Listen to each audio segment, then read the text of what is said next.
Our first senior player has been on the team for 3 seasons and is joined by his parents, Christine and our son, Ferris.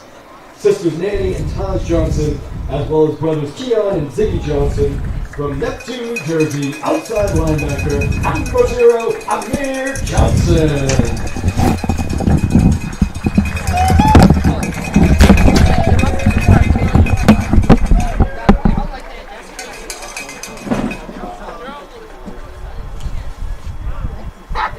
Our second senior has been on the team for 2 seasons and is joined today by his mother, Sharon Morrison, and brother, Matthew Carberry, from Queens, New York. Safety, number 1, A.J. Morrison.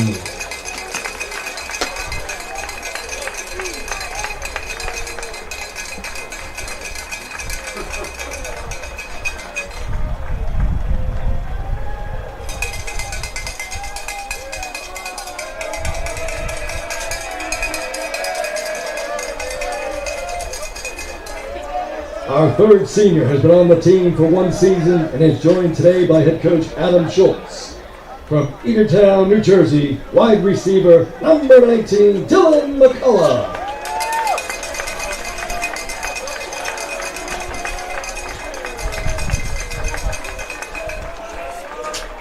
Our fourth senior has been on the team for 4 seasons and is joined today by his mother, Silanette Arcey, and father, Mark Seth, from Hartford, Connecticut, cornerback, number 27, Xavier Arcey.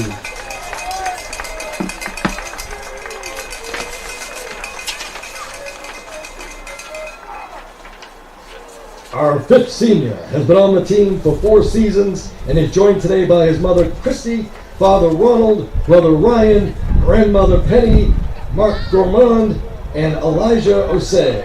From Pawtucket, Rhode Island, defensive lineman, number 35, Aaron Carrion.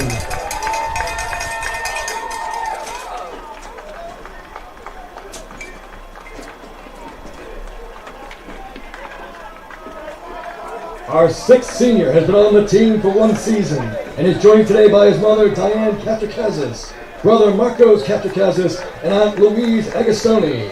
From Broomall, Pennsylvania, defensive lineman, number 42, A.J. Katrakazis.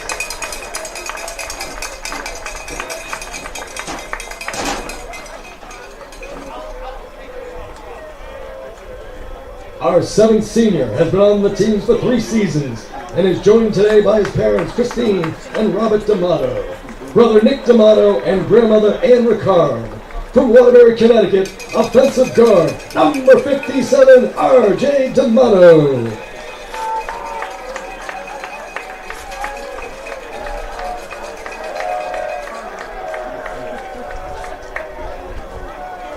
Our 8th senior has been on the team for 4 seasons and is joined today by his mother, Jessica Larson, and her fiancé, Nick Powers, father, Chauncey Rice, and his wife, Ashley Rice. From Lawrence, Massachusetts, offensive lineman, number 66, Kobe Rossi Rice.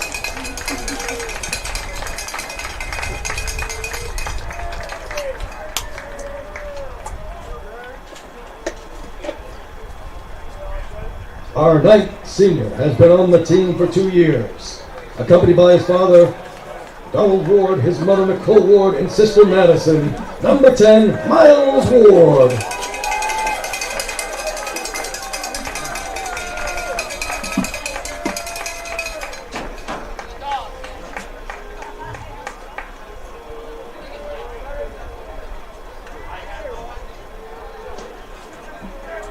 Our final senior has been on the team for 1 season and is joined today by his mother, Tanya Dorslet, brothers Terrell, Amir, DeAndre, and Xavier, as well as his grandfather, Pierre Dorslet. From Deer Park, New York, defensive lineman, number 90, Matthew Myrick.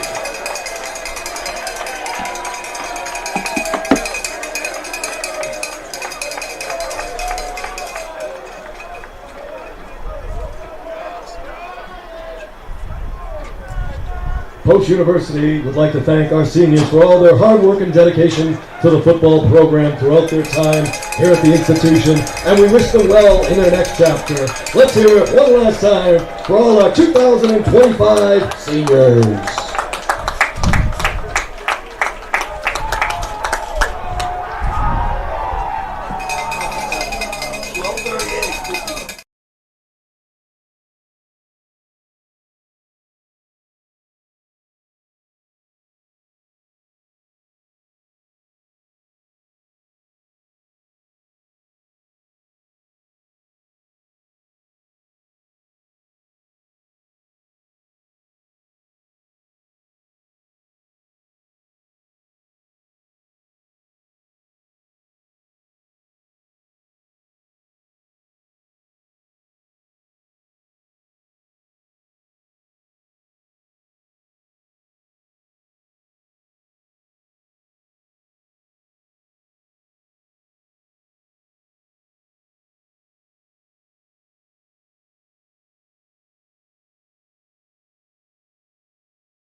Live from Municipal Stadium in Waterbury, Connecticut, it's Division II NCAA football in the NE10 Conference, as this afternoon the visitors from Manchester, New Hampshire, the St. Anselm Hawks, traveled here to Waterbury, Connecticut to take on your post-University Eagles. A pleasant good afternoon, everybody. Jeff Nelson here in the Broadcast Center up here at Municipal Stadium for this afternoon's action. St. A's makes about the 4-hour bus ride into Waterbury, coming off a loss last week to Bentley in their homecoming senior day festivities, 28-14 up in Manchester. This will actually be their last game of the season.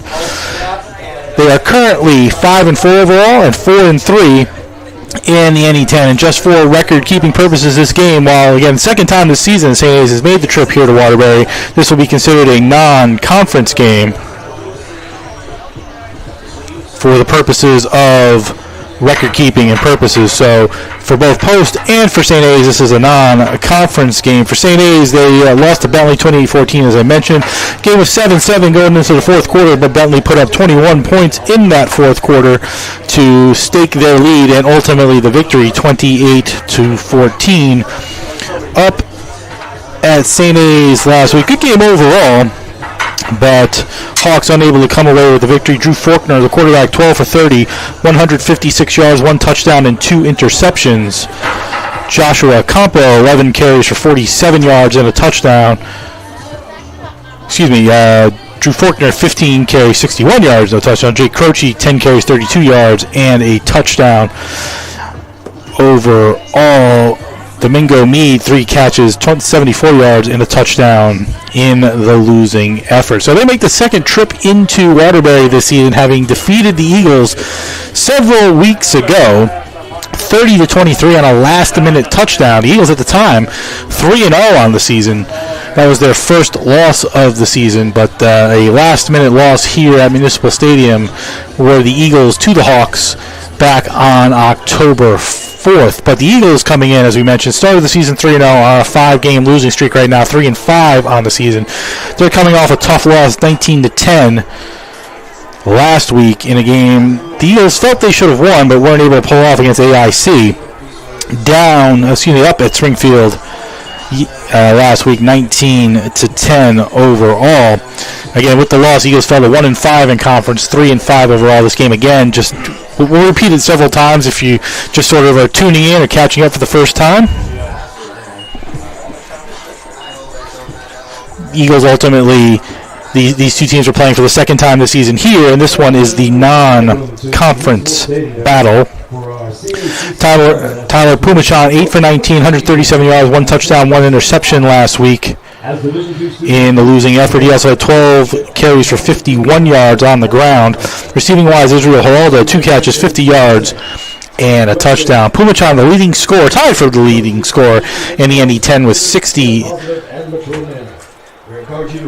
with 80 total points, as that number has changed a couple of times. With 80 total points, he's got 10 touchdowns on the ground, 3 in the air, and a 2-point conversion. Tied for the league lead in scoring. He's 6th in rushing, 488 yards overall, and number 1 in touchdowns on the ground for the Eagles. The Eagles looking to get back to the winning way. Still have an opportunity to get to 500 this season. They are 3-5. They've lost 5 in a row. They started the season winning 3 in a row, but can win today against St. A's, who they played well against on October 4th, and win next week against Southern Connecticut, a team they beat 7 short weeks ago, who they will play in their season finale next week in New Haven at Southern Connecticut. So for the Hawks, this is the wrap-up of their season. This will be their final game. They're looking to end the season above 500, not at 500. They've concluded their conference game, so they're 4-3 overall. They'll end up, still to be determined where they'll end up in the conference, but they won't fall any further than 5th. That's where they can be. I don't think there's possibilities they can move up with other teams losing, but they're not going to fall any further than 5th. The Eagles they're tied for 6th, have an opportunity to sort of cement their position next week with a conference win. But again, their opportunity to get to 500 overall, they have to win today, and then they have to beat Southern Connecticut at Southern Connecticut, a team that they did beat a few short weeks ago.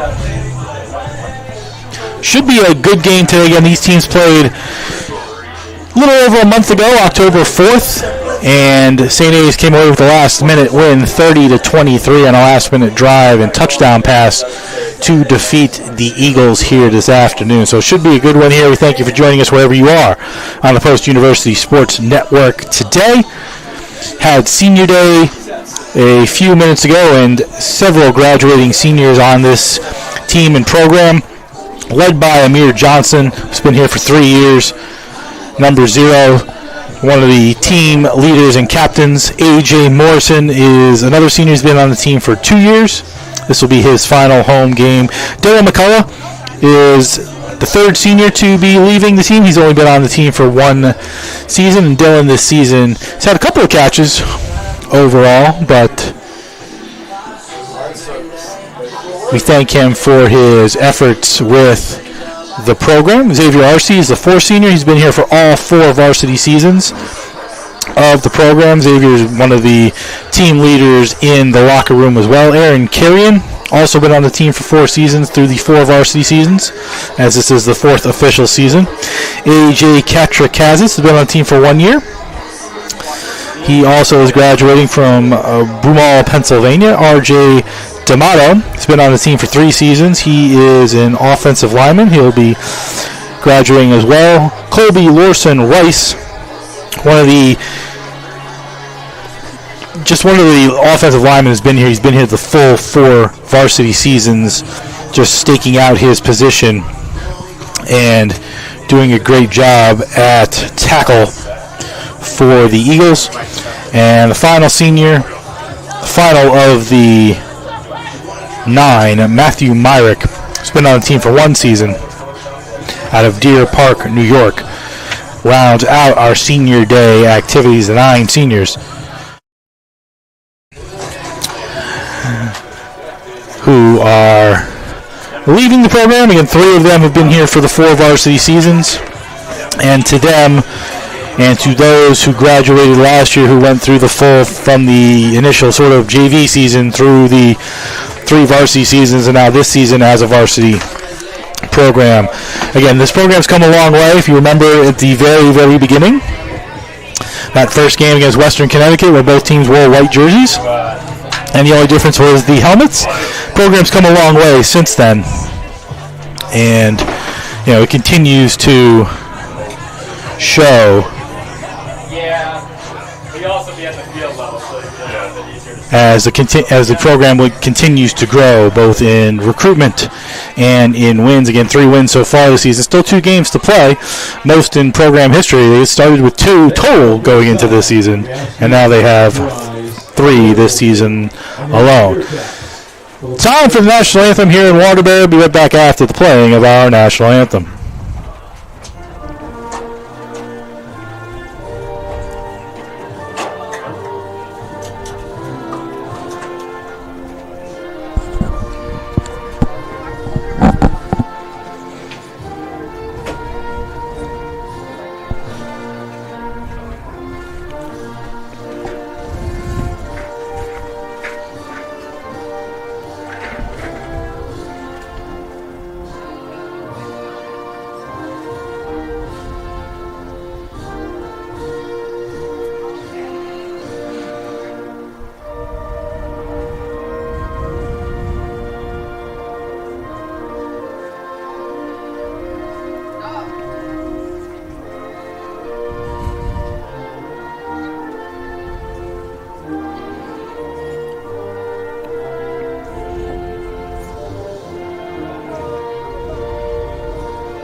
Our national anthem here at Municipal Stadium in Waterbury, Connecticut, as we wait the teams to take the field here this afternoon as St. A's makes their second visit of the season to Waterbury to take on the Post University Eagles. Again, this is a non-conference game. Hawks wrapped up their conference season last week against Bentley in a loss. They'll finish 4-3 overall in the conference. They're 5-4 with a total record. So again, looking to stay above 500 with a win today in their season finale. A loss will keep them down at 500.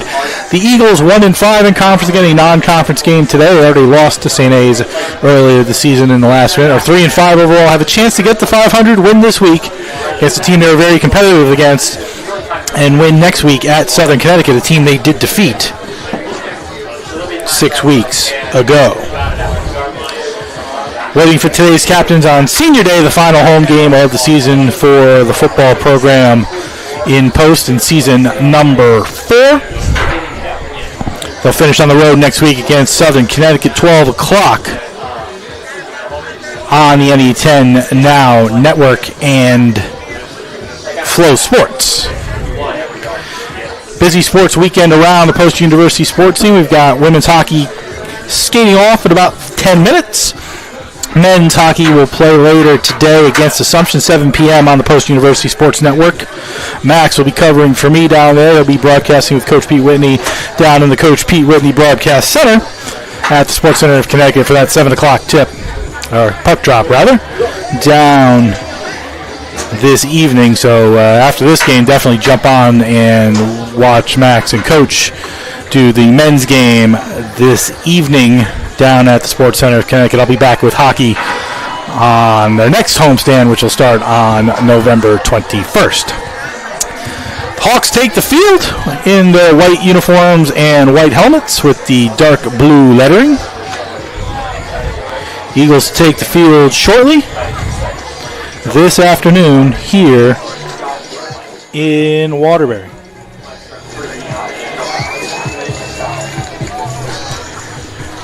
Again, should be a good one today. These two teams battled it off less than just a little over a month ago, and it took a last-minute touchdown for St. A's to come away with the victory.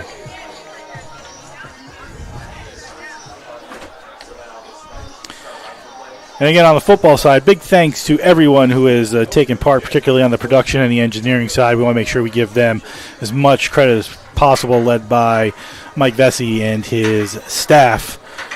In particular, make us all look good and sound good. On the engineering side today, we've got Ryan Nelson, my engineer and producer, making her season debut. See how she does. And we got a nice crowd on hand for Senior Day. A lot of people from St. A's made the trip down from Manchester. Again, friends and family as well, and a good home crowd, as we've had numerous times this season. Waiting for Post to take the field, at least the Post captains to take the field, so we can get the coin toss underway and then get ready for football time here in Waterbury.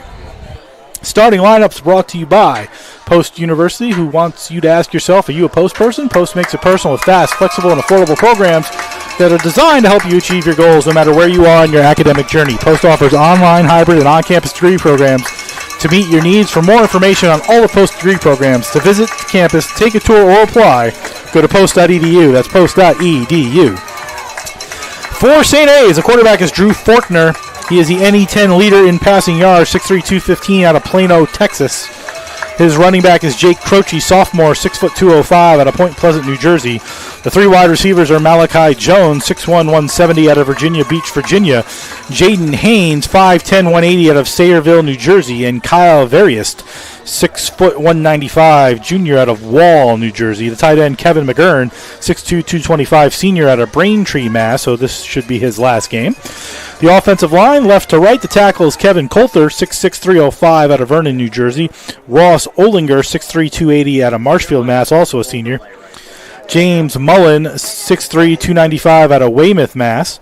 The right guard is Willie Pridgeon, 6'3", 285 out of Worcester, Mass. And the right tackle, Brian Mahoney, 6'7", 320 out of Duxbury, Mass. The head coach in season 10 is Joe Adam. He's 33-56 overall. For the Eagles, offense is led by quarterback Malachi Taylor, 6', 180 senior out of New York City. The running back Adonis White, 5'7", 165 out of Newark, New Jersey. He's a sophomore. The three wide receivers, DJ Lisbon, 6'3", 180 out of Westbury, New York. Israel Geraldo, who leads the team in receptions with 33 yards, 513, and touchdowns 4. 6 foot 182 freshman out of Providence, Rhode Island, and Jaheim Chambers, 5'11", 182 out of Quebec, Canada. He's a sophomore. The tight end, Jaquan Bramell, 6'5", 187 out of Hamden. He's a junior. And the offensive line is Colby Lorson Rice, senior, 6'5", 255 out of North Haven, Connecticut. Corbett Brickle, freshman, 6'1", 235 out of Queens, New York. Jaden Gibbs, 6'1", 290 out of Springfield, Mass. He's also a freshman. Joseph Pieper, the senior, 6'1", 280 out of North Haven, Connecticut. And Gio Rivera Jr. in his final home game, 6'6", 265 out of the Bronx, New York.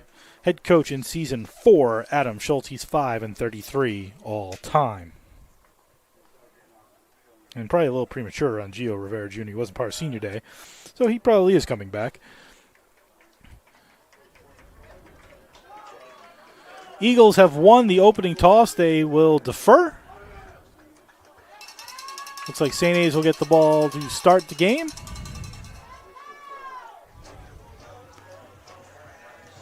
As we get ready for opening kickoff here in Waterbury this afternoon. Temperature 60 degrees, wind 7 to 10 miles per hour going west to east. That's left to right as you look at your screen and dial. The wind will be blowing across the field, so into the face of those driving left, at their back for those driving right. Fans still filing in from the tailgates in the parking lot this afternoon.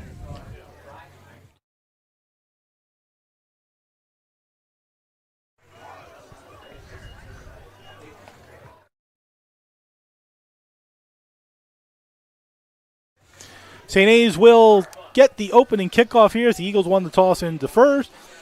I'm Jeff Nelson. So again, wherever you are on campus, around the state, around the country, or around the world,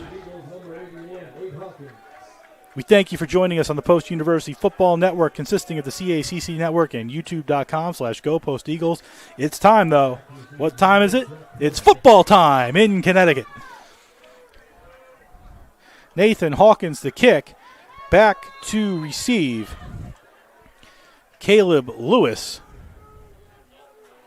and Jackson Cone. Right-footed kicker kicks it off. It is into the end zone for a touchback. Ball will be at the 25-yard line. As Hawkins has had a good leg this year, several touchbacks. That will be touchback number 17 for Hayden Hawkins.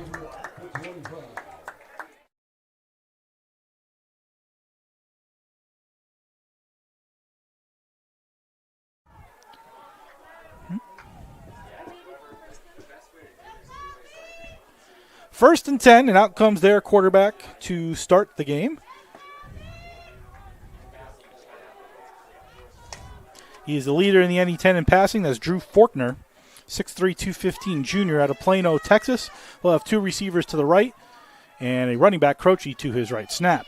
Hands the ball off to Croce. He goes off tackle, and he's got a hole. He's at the 30, 40, 50. He might be gone, and he's going to be 30, 20, 10, 5. Touchdown, Hawks on the opening play. There are no flags.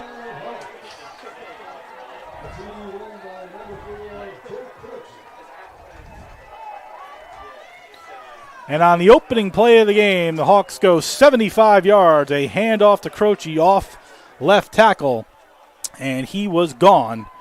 For Croce, his third touchdown of the season. He came into the game fourth in the NE10 in rushing with 551 yards, while up at the 626. And now the extra point to come. The kicker is Michael Guarneri. Snap, ball up and good. And super quick. It's 7-0 St. A's on the opening play of the game. Not what the Eagles want. We're 12 seconds in. And it's 7-0 St. A's. Simple handoff to Croce off left tackle, and he was gone right down the left sideline, the near sideline. And nobody was going to stop him, and into the end zone he goes. So 626 yards now on the season for Croce. He came in at 551. That's his third touchdown of the season, and that makes it super easy. A touchback and a 75-yard rush. And Eagles trail 7-0. So one play, 75 yards.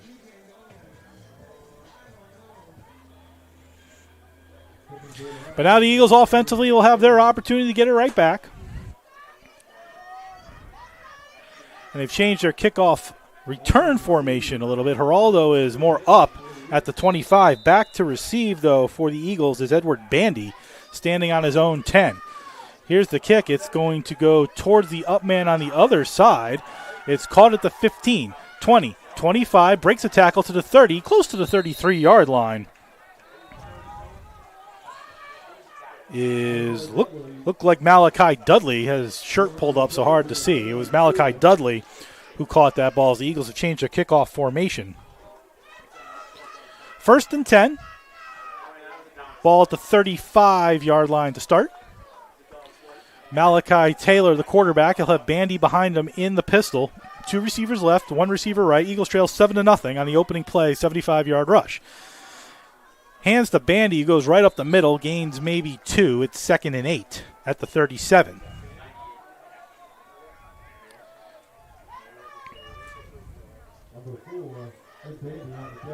Second down and 8. Eagles move quickly. 4 receivers now, 2 on each side. Taylor has Bandy in the pistol. Taylor fakes the snap, looks over to the sideline, updates the play. Changes up the protection at the line of scrimmage. Bandy moves to his left, more on a shotgun formation versus the pistol. 2nd and 8 from the 37. Eagles opening drive of the game, trail 7-0. Taylor looks like, moves away from the oncoming blitz, now runs to the left side, the far side, and he'll gain, looks like 2. So call it 3rd and 6. From the 39, Eagles need the 45 on 3rd and 6. St. A's only needed 1 play to make it 7-0. The Eagles now on their opening drive have a 3rd and 6. Trips to the right, single receiver to the left. Bandy still the running back, now in a shotgun formation to his left of Taylor. Taylor takes the snap. Looks over the middle, now looks deep down. The ball gets deflected at the line. It's popped up in the air, and it is dropped as 2 St. A's defenders crashed into each other. John Hosnev and Hugo Silsby saw a pop fly can of corn type of ball after Taylor's pass got deflected at the line of scrimmage, but they collided into each other. That's the only reason it wasn't picked off at the 40-yard line. So now Hall will have to punt. Hawks late getting on the field. Punt is off. That was very strange. Caught at the 25. Brought down at the 25 was John Hosnev, the 6'1", 210 defensive back out of Killingworth, Connecticut. That was strange as St. A's took a long time to get off the field for whatever the reason and then bring their punting unit on. They were all scrambling onto the field when the ball was punted. You would have thought maybe they could have trick played them into maybe getting those 6 yards, but either way, they punted away. 1st and 10 St. A's at the 26-yard line.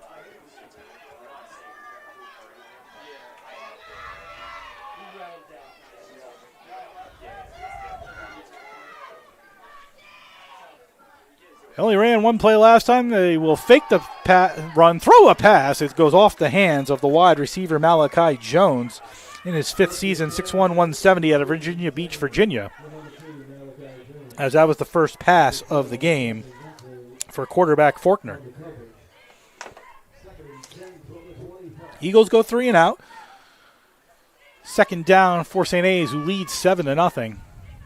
13:04 to go in the first quarter. They'll have 2 receivers to the far side left, 1 receiver far side right, 2 receivers near side left, 1 receiver far side right. He goes in motion. Now is on the near side. Fakes the snap, throws a quick wide receiver screen, and a great tackle by Michael Gabetti as the ball was caught by Jaden Haynes, 5'10", 180 running back out of Sayreville, New Jersey, but Gabetti not fooled and forces a 1-yard loss on the wide receiver screen. Now it's 3rd and 11. As the Eagles have seemed to have rebounded a bit defensively.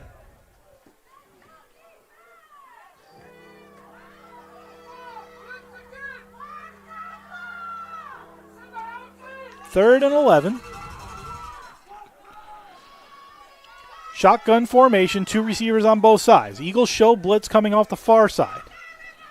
Faulkner looks over, claps his hands, gets the ball, looks over the middle, throws a short pass out to Croce. Croce has to get to the 39. He will. That's a first down and a little bit more. So they get the 11 and a couple more. 1st and 10, St. A's at the 38-yard line. Gabetti forced them out of bounds. But good job by Faulkner. Again, 6'3", so he's got height to look over his lineman. He was able to find Croce streaking from left to right for the 13-yard completion and a first down. Trip receivers near side left. Croce, the running back, next to Faulkner in the shotgun.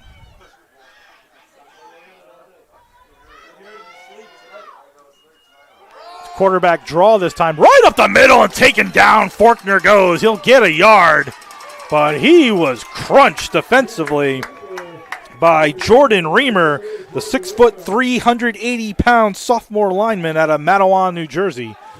He took Faulkner down on the quarterback draw, but he gained, they'll call it 2 officially. So 2nd and 8. 2nd and 8 at the 40.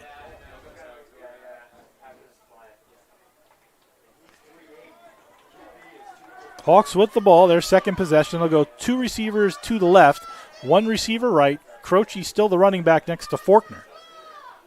Eagles show blitz up the middle. Snap. Hand off to Croce. He goes off right tackle this time. He'll get maybe a yard as the Eagles do a better job this time hemming him in. That was Amir Johnson who led the way on the tackle. And now 3rd down and 7 for the Hawks, who lead 7-0 here. Still pretty early in the first quarter. We're not even at the 10-minute mark on the home finale, senior day for the Eagles as they play the Hawks for the second time this season. 3rd and 7. Twins to the right, twins to the left. So 4 receivers, Croce the running back. Eagles again showing blitz. Let's see if they bring him or pull him back. False start.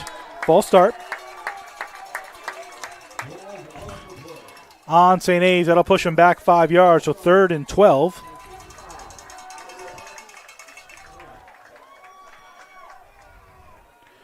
So make that 3rd and 12.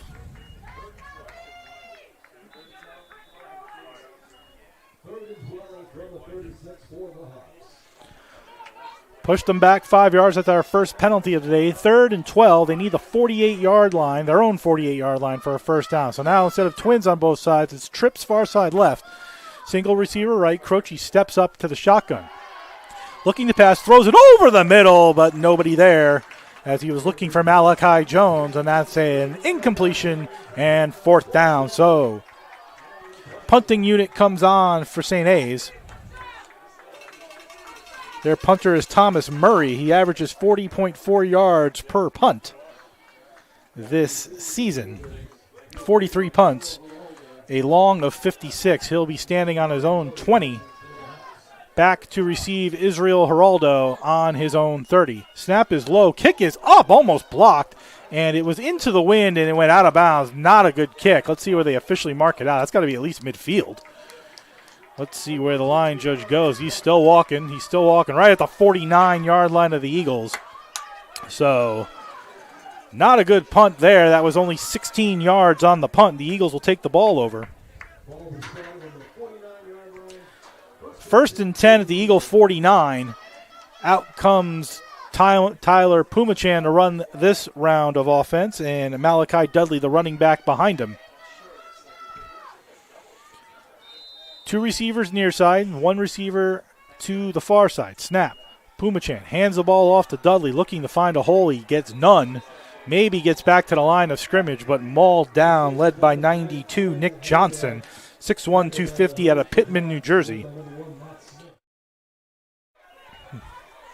Matt Smith in there as well, 6'2", 225 out of Aver, Massachusetts. 2nd and 10 from the Eagle 49. Pumachan has Dudley next to him. He's got 2 receivers to his right, 1 receiver to his left. Snap. Pumachan fakes the handoff, rolls, throws, caught right at midfield, gain of 1. That was to his tight end, Jaquan Bramell, 6'5", 187 out of Hamden, Connecticut. For Bramell, that's his 4th catch of the season. Gained only a yard, so it'll make it 3rd and 9, right at midfield at the 50. Eagles need the Hawk 41 on 3rd and 9.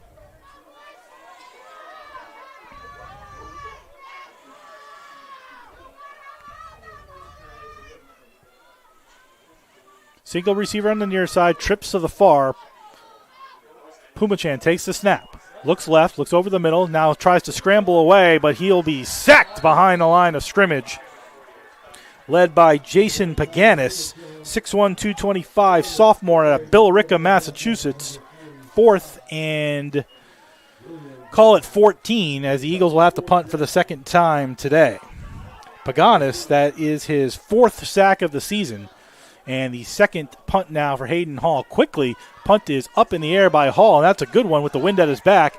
It will be dropped, and the Eagles have an opportunity to pick it up, and they recover the ball inside the 5. Break for the Eagles on the muff by John Hosney. And the Eagles will go 1st and goal at the 4-yard line, as it looked like Edward Bandy got down to recover it. And a break for the Eagles as it's 1st and goal at the 4. Those are the kind of breaks the Eagles have been lacking the last few weeks. And now with 7:41 to go in the first quarter, Malachi Taylor back out there all alone in the backfield with 4 receivers. Snap. Hands it to Geraldo on the jet sweep. Gets a block toward the end zone. He's in. Touchdown! Eagles with a flag late. I don't know if that's after the play or before the play. Geraldo in on the jet sweep, but a late flag. Late flag. See if it's after the play or during the play. He didn't throw it till after Geraldo was well in the end zone. Right now it looks like a 4-yard Israel Geraldo touchdown, but let's see. Referee raised his arms for the touchdown. Usually they don't do that if it's during the play and it's on the Eagles, but let's see what the call is going to be.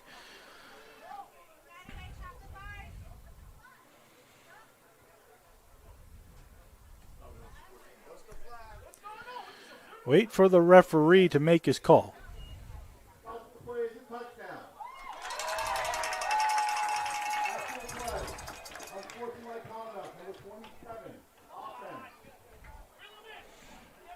So they're going to call calling on sportsmanlike conduct on 27, but there's not a 27 for the offense who plays for the Eagles, so I'm not sure that's the right number. But unsportsmanlike conduct against the Eagles, that'll be enforced on the kickoff. Either way, the Eagles will have an extra point attempt as out comes Hawkins. Okay, it's on number 10, not 27. That makes a little bit more sense. That's Miles Ward. Extra point time for the Eagles. Hawkins with Pumachan the holder and Bradley Schwartz the snapper. Snap is good. Ball is down. Kick is up, and it is good. So the Eagles have tied the game on the 4-yard jet sweep by Geraldo. Officially, they'll call that a rush, so that's his 2nd touchdown rushing of the season for Geraldo. That's his 6th touchdown overall on offense. He's got a couple of special teams as well.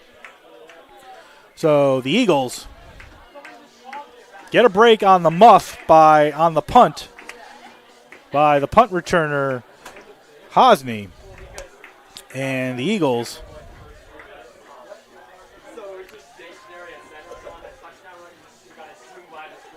apologies, that was Cone actually back there, not Hosney. 6 or 8? 6. Okay, Hosney, we were right the first time. It was Hosney who muffed the punt.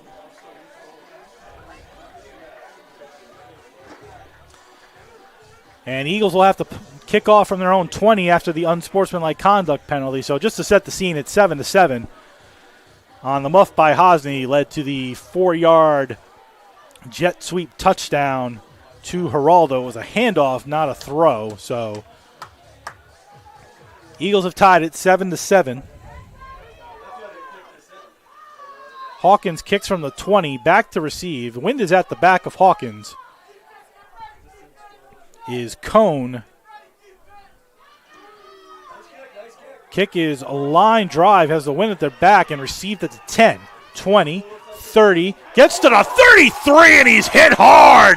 Oh, that's a big hit there by Razan McNeil, 6'2", 212, out of Asbury Park, New Jersey, at the 34-yard line. As that was a big hit on the kickoff return. And the returner today was Caleb Lewis, 6', 185, out of Austin, Texas.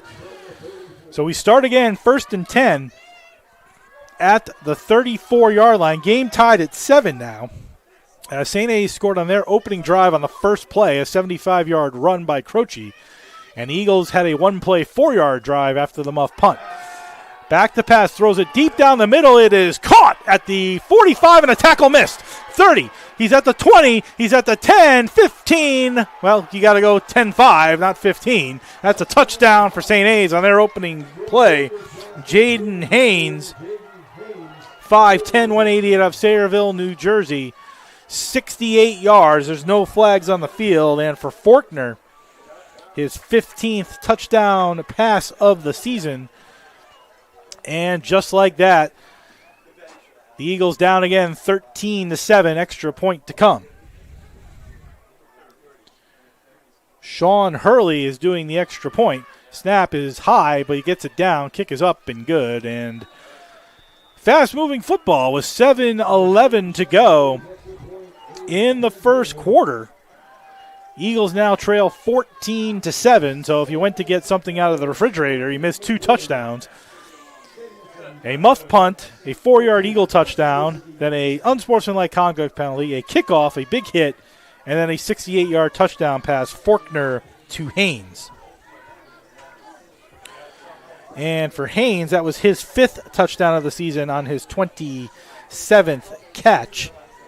He was tied for 4th in TDs coming into the game and tied for 8th in receptions. So 14-7, Eagles will get the ball trailing by 7 again.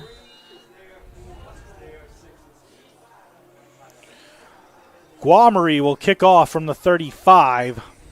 Geraldo standing on the 15 waiting to receive. So now they put Geraldo back there. Bandy was back there on the opening kickoff.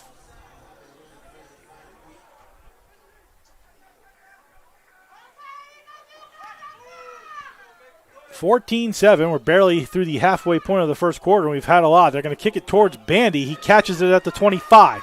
Veers to the middle of the field, 30. He's at the 35, 40. He's going up the middle and stopped at the 45. Return of about 25 yards. And I think they're going to mark it right at the 45. Eagles 1st and 10 from their own 45. But it's becoming a trend around the NE10. Do not kick it to Israel Geraldo, as he will do something undoubtedly with the ball. Good return there by Bandy. 1st and 10 Eagles. Out comes Malachi Taylor for this possession.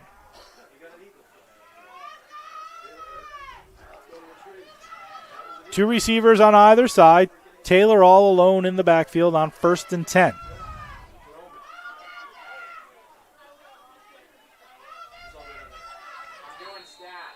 False start on the Eagles. Looked like they're going to point to St. A. No, well, he pointed to St. A's, and he pointed back to the Eagles. They're going to call that on Jaheim Chambers, wide receiver. 1st and 15. Now they're back at the 40, 1st and 15. They'll go same formation with the Twins, and Taylor all alone in the backfield. 3-4 defense for the Hawks. Throw over here, caught at the 43 by Geraldo and brought out of bounds. Catch for Geraldo, but not much. I'll call it 4, actually, getting back to the 44, so 2nd and 11. Geraldo is 34th catch of the season. He's 2nd in yards in the NE10, 4th in touchdowns, and 4th in receptions. So give him reception number 34. Taylor's first completion of the game as well, 2nd and 11. Taylor, 662 yards on the season and 5 touchdowns. Snap to Taylor. Gives to Bandy. Tries to go off guard, and he had no space. Brought down. Loss of 3, call it. 3rd and 14 as Bandy gained a loss of 3. So 3rd and 14. Back at the 41. So Eagles lose 5, gain 4, lose 3. All of that makes it 3rd and 14. Eagles need the St. A's 45-yard line, trailing 14-7, 6 minutes to go in quarter number 1. Trips to the left, single receiver right. Bandy moves from left to right. Now back to left behind or next to Taylor. Taylor takes the snap on a blitz. Taylor throws, gets a man. It's Geraldo, but doesn't get much. Gain of 2. And the Eagles will be forced to punt, which wasn't a bad thing because last time on the punt there was a muff, and the Eagles managed to recover the ball. So 4th and 12.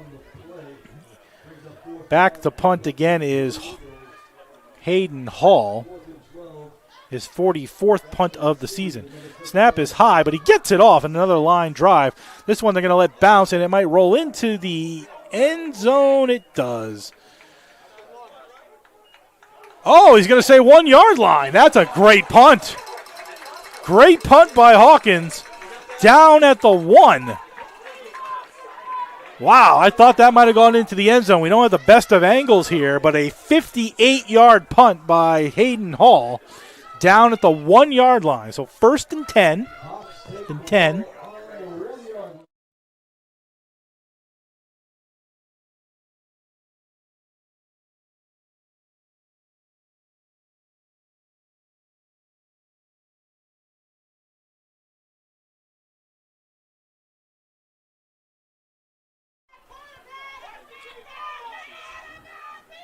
First and 10 from the 1.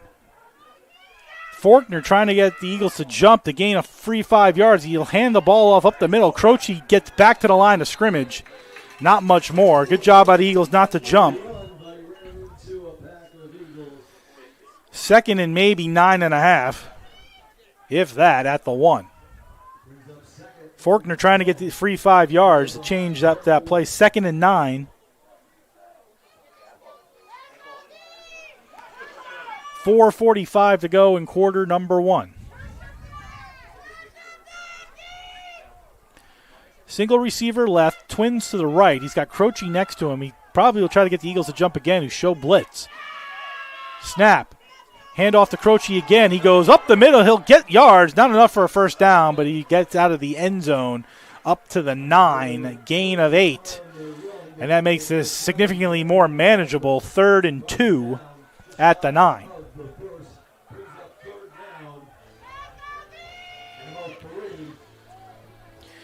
Eagles would love to force St. A's to punt in the win. The first punt was 15 yards by their punter, Murray. But 3rd and call it 2 at the 9. They need the 11.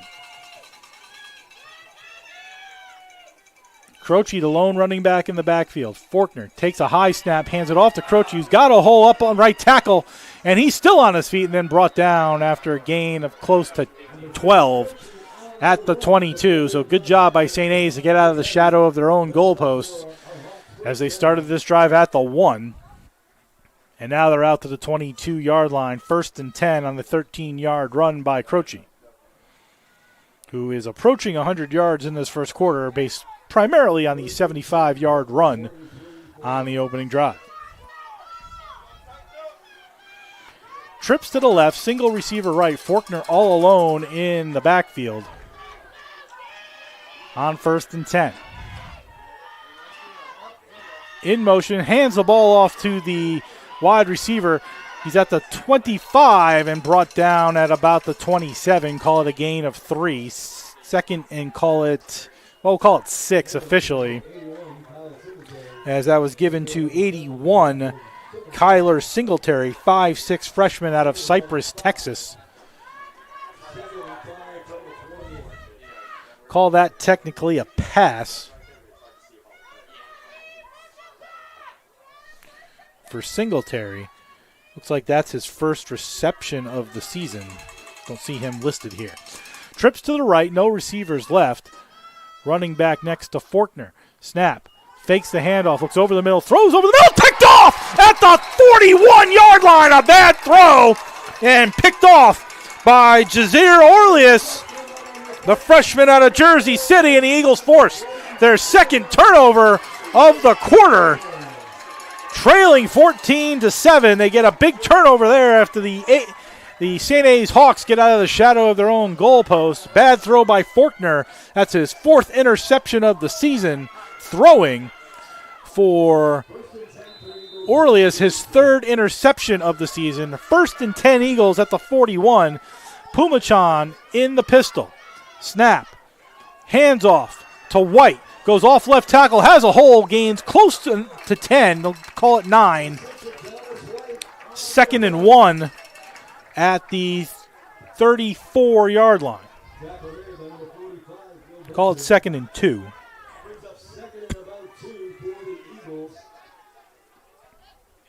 Trip receivers to the right, single receiver, that's Geraldo to the left. He's got one-on-one over there if Pumachan wants to try that. Based on the setup, White in the pistol behind Pumachan. Snap.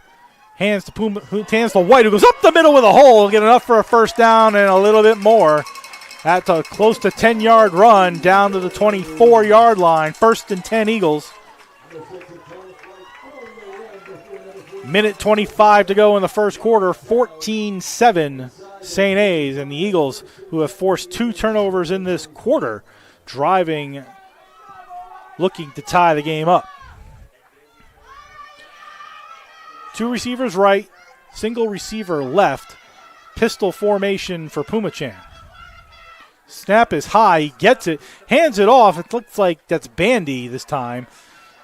Still fighting. Maybe gets 2. Call it 2nd and 8 with under a minute to go in the first quarter.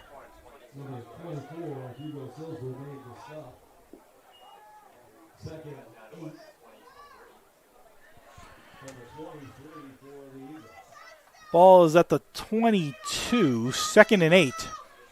Need the 14. This should be the last play of quarter number 1, but we'll see how quick the Eagles want to move. Bandy in the backfield in the pistol. Twin receivers stacked on both sides for Pumachan. Snap.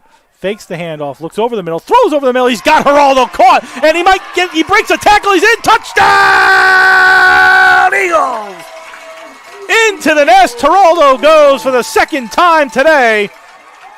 And the Eagles 1 point away from tying this game up, as Israel Geraldo catches another touchdown pass, his 5th of the season, his 36th catch of the season, and the Eagles, off another St. A's turnover, are 1 point away from tying the game up. It's 14-13.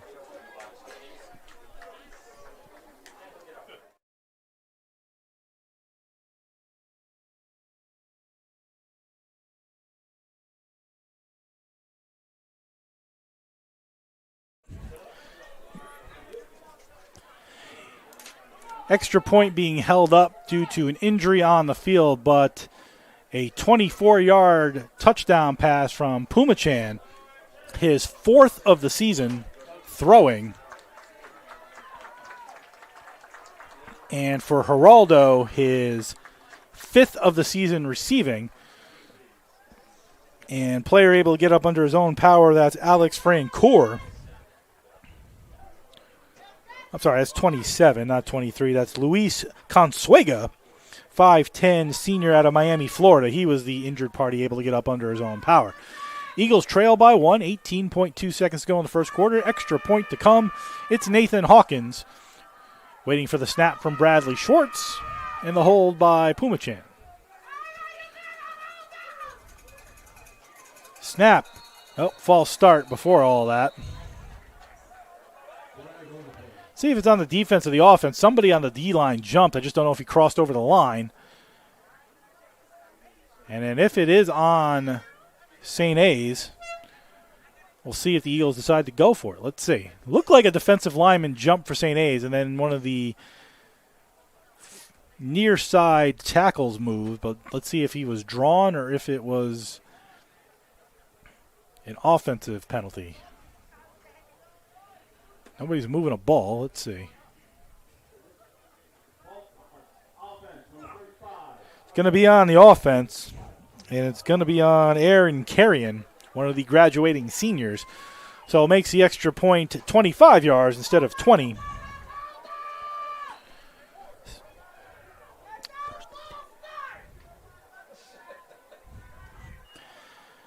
Same setup. Schwartz, Pumachan, and Hawkins. This time from the 15 will be where Hawkins kicks it from. Looking to tie the score at 14. Hawks look like they're coming.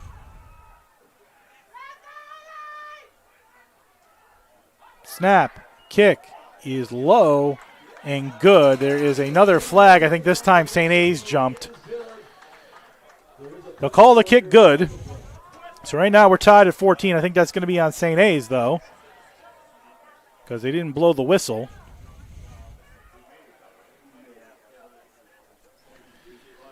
On occasion, these extra points can be long, and this is one of those situations. Let's see. It should be offsides on St. A's.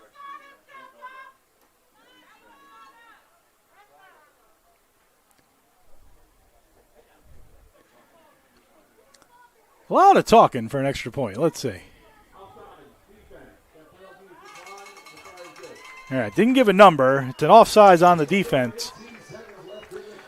And a lot of time on an extra point, but the Eagles have tied the game at 14 on the 24-yard Pumachan to Israel Geraldo touchdown.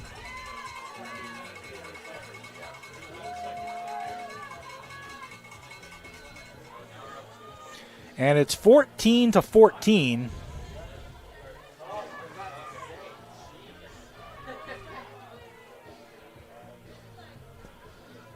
With 18 seconds to go in quarter number one.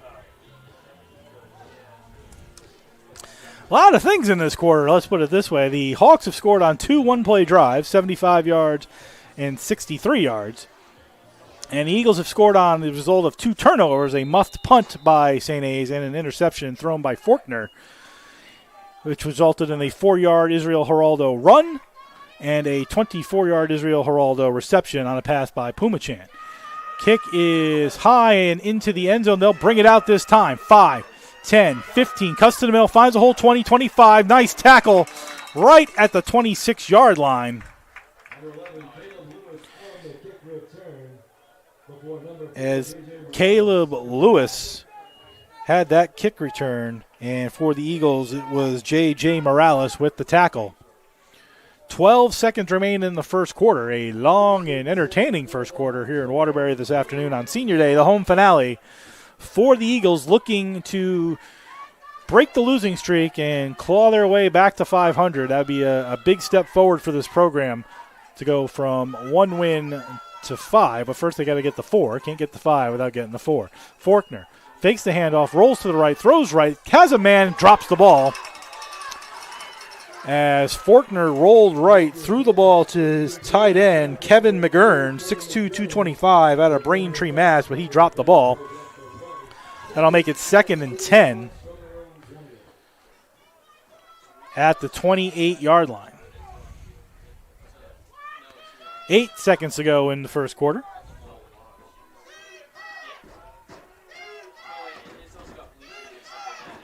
Smaller formation this time. 2 receivers to the right tight, single receiver to the left tight, pistol formation with the running back behind.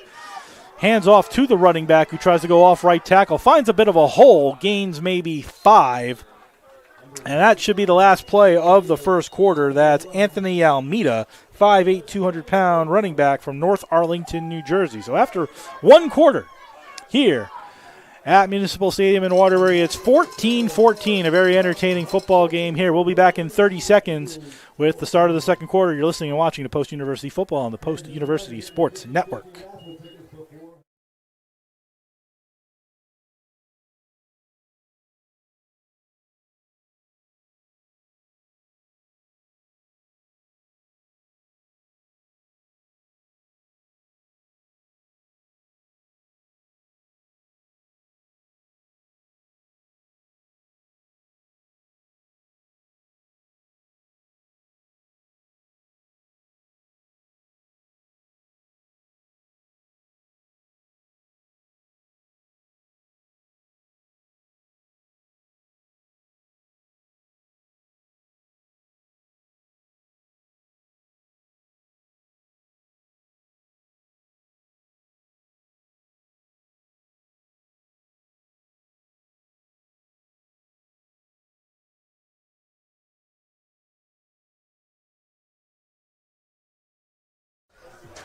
Start of the second quarter here at Municipal Stadium, 14-14. Jeff Nelson in the broadcast center here at Municipal Stadium. An exciting first quarter of football.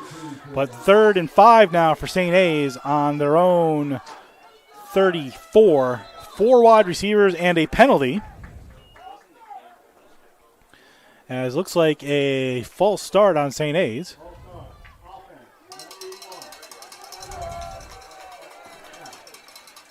So it looks like 3rd and 10. They're back to the original line of scrimmage, back at the 28.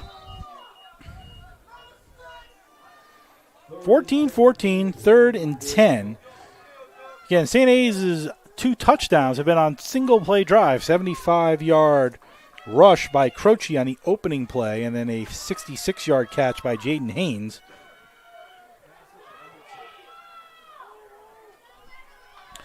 Third and 10. Faulkner looks, gets hit, throws it, but it's caught. Faulkner took a big hit in the backfield, but he managed to throw a completion for 11, which is enough for a first down to Kyle Various, 6 foot 195 junior out of Wall, New Jersey. Various team leader in yards. That's his 24th catch of the season. But Faulkner did take a big hit. Manages to get up, though, and now he'll go trips to the right, single receiver left. Croce's his running back in the shotgun. Eagles stack the middle. Various goes in motion. Snap. Hands to Croce. Tries to go off left tackle on the far side. He's going to be dragged down behind the line of scrimmage by multiple Eagles. Led by Kevin White of the Eagles. 6'1", 260 out of Millville, New Jersey. Also, Aaron Carrion in there. A loss of 3, so 2nd and 13. 2nd and 13. Who will go 4 wide receivers.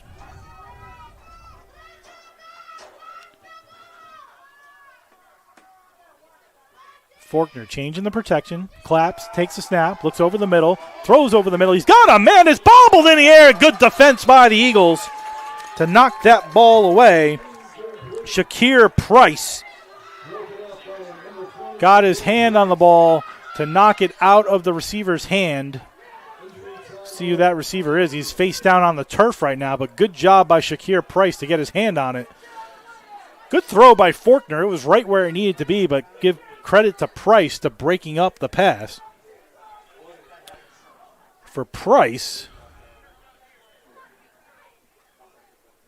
list that as his 2nd breakup of the season, but I'm not sure that's 100% accurate, but we'll get back to that in a moment.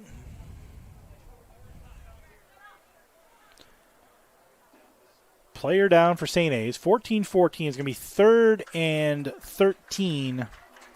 Ball at the 37-yard line, and off the field goes the receiver. It was Domingo Meade. It's 5'8", 160 freshman from Bristow, Virginia. Now it's 3rd and 13. Eagles have struggled a little bit on these long 3rd downs getting off the field. They gave up 11. They gave up 11. They've given up 15. Eagles need to get off the field here. Tied at 14. Trips to the right. Single receiver left. Faulkner has a running back next to him on his left in the shotgun. Eagles show blitz on the right side. Snap. Faulkner looks right, tries to scramble away. He does. He finds a hole. Let's see if he can get close to a first down. He's not going to be anywhere close. He's dragged down at the 40. Led by Amir Johnson, the graduating senior. Not a sack. Called a gain of 4. 4th and 9, but the Eagles get off the field and did what they had to do.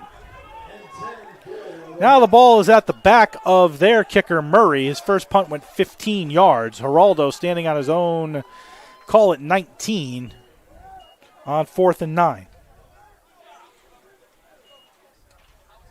Eagles look like they're going to bring a rush.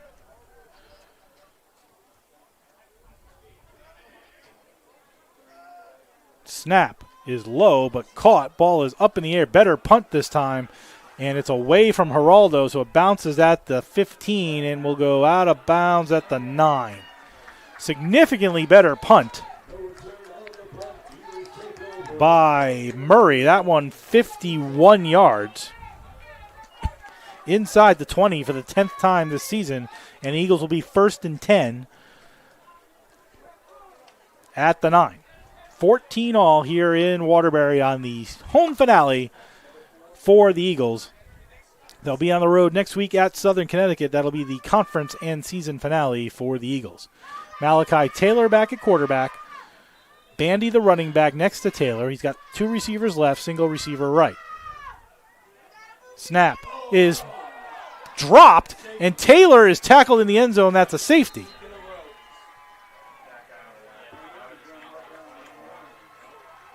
They haven't signaled it. No, not a safety. They're going to say it's at the 1. That's a break for the Eagles.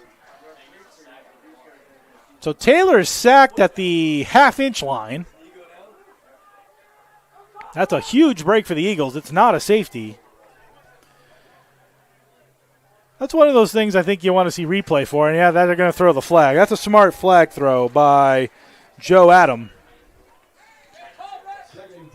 I mean, from the naked eye, it definitely looked like a safety. But forward progress, they were saying, was at the 1 yard line. I don't know if you can challenge forward progress. They might not be able to challenge forward progress. Let's see. You can't challenge forward progress, so.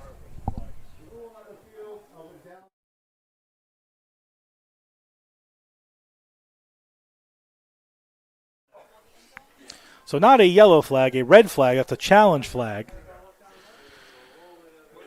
St. A's is challenging the spot on the field. So Coach Joe Adam throws the red flag. Didn't think you could challenge forward progress, but again, from the naked eye, it definitely looked like a safety. I think it's a bit of a break if it's not, but they're going to go all the way to the far left side goalpost. That's where the replay center is here at Municipal Stadium. They're going to look it over. Although the challenge with forward progress on this call is there's no goal line angle. There's no camera on the goal line. So I'm not really sure how from a 40-yard veer angle they're going to be able to tell this. The only way you can really tell this is if he's significantly in the end zone where he gets tackled. And there's just, I don't know if there's a way to tell that because there's no goal line camera. Unfortunately, this isn't Division I and this isn't the NFL, and there's not a camera sitting right on the goal line that's going to be able to show you exactly where he was. You're going to have to use the cameras we have available, and I'm not sure by the angle, unless they can show that he's 3 feet in the end zone at that time, which I'm not sure they can to overturn the call. If it's not a safety, it's going to be 2nd and 19 from the 1.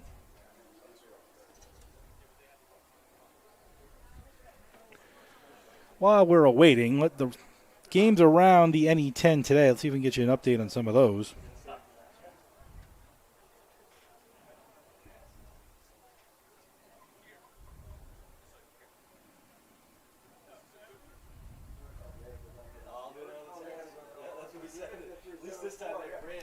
As we await the replay review, we're going to try to get you updated scores from around the NE10. See if we can do that for you.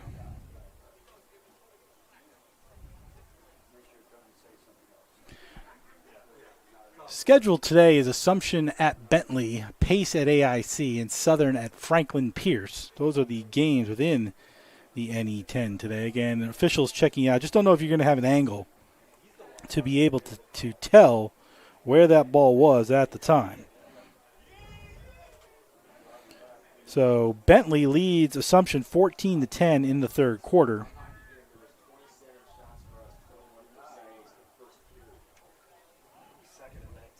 $14-0 AIC over Pace in the second quarter. And 3-0 Franklin Pierce over Southern. Those are the scores around the NE10 right now. So St. A's is charged with a timeout. St. A's is charged with the timeout, runs out of challenges. Again, the problem with that call, it's a good flag, but the problem with the flag call when you think about it is there's just no angle you're going to be able to really tell. If they're going to say he's out right there, there's nothing that our cameras are going to be able to show you down that line that's really going to change things unless they presumed he was standing 10 yards further than he was. Eagles in the Philly tush-push formation as they just try to get yardage because the ball's only in the half-yard line. Looks like, I think that's Taylor who was able to get a yard out of it. Not sure if that was Taylor or Pumachan, to be honest with you. Eagles gain a yard, so they get it out to the 2. 3rd and 18. It is Malachi Taylor under center. 3rd and 18.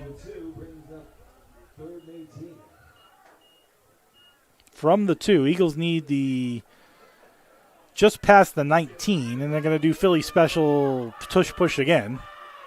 Somebody jumped over the pile. Eagles gain enough to get to the 4, maybe 5. And they'll punt on 4th and 15 from the 4.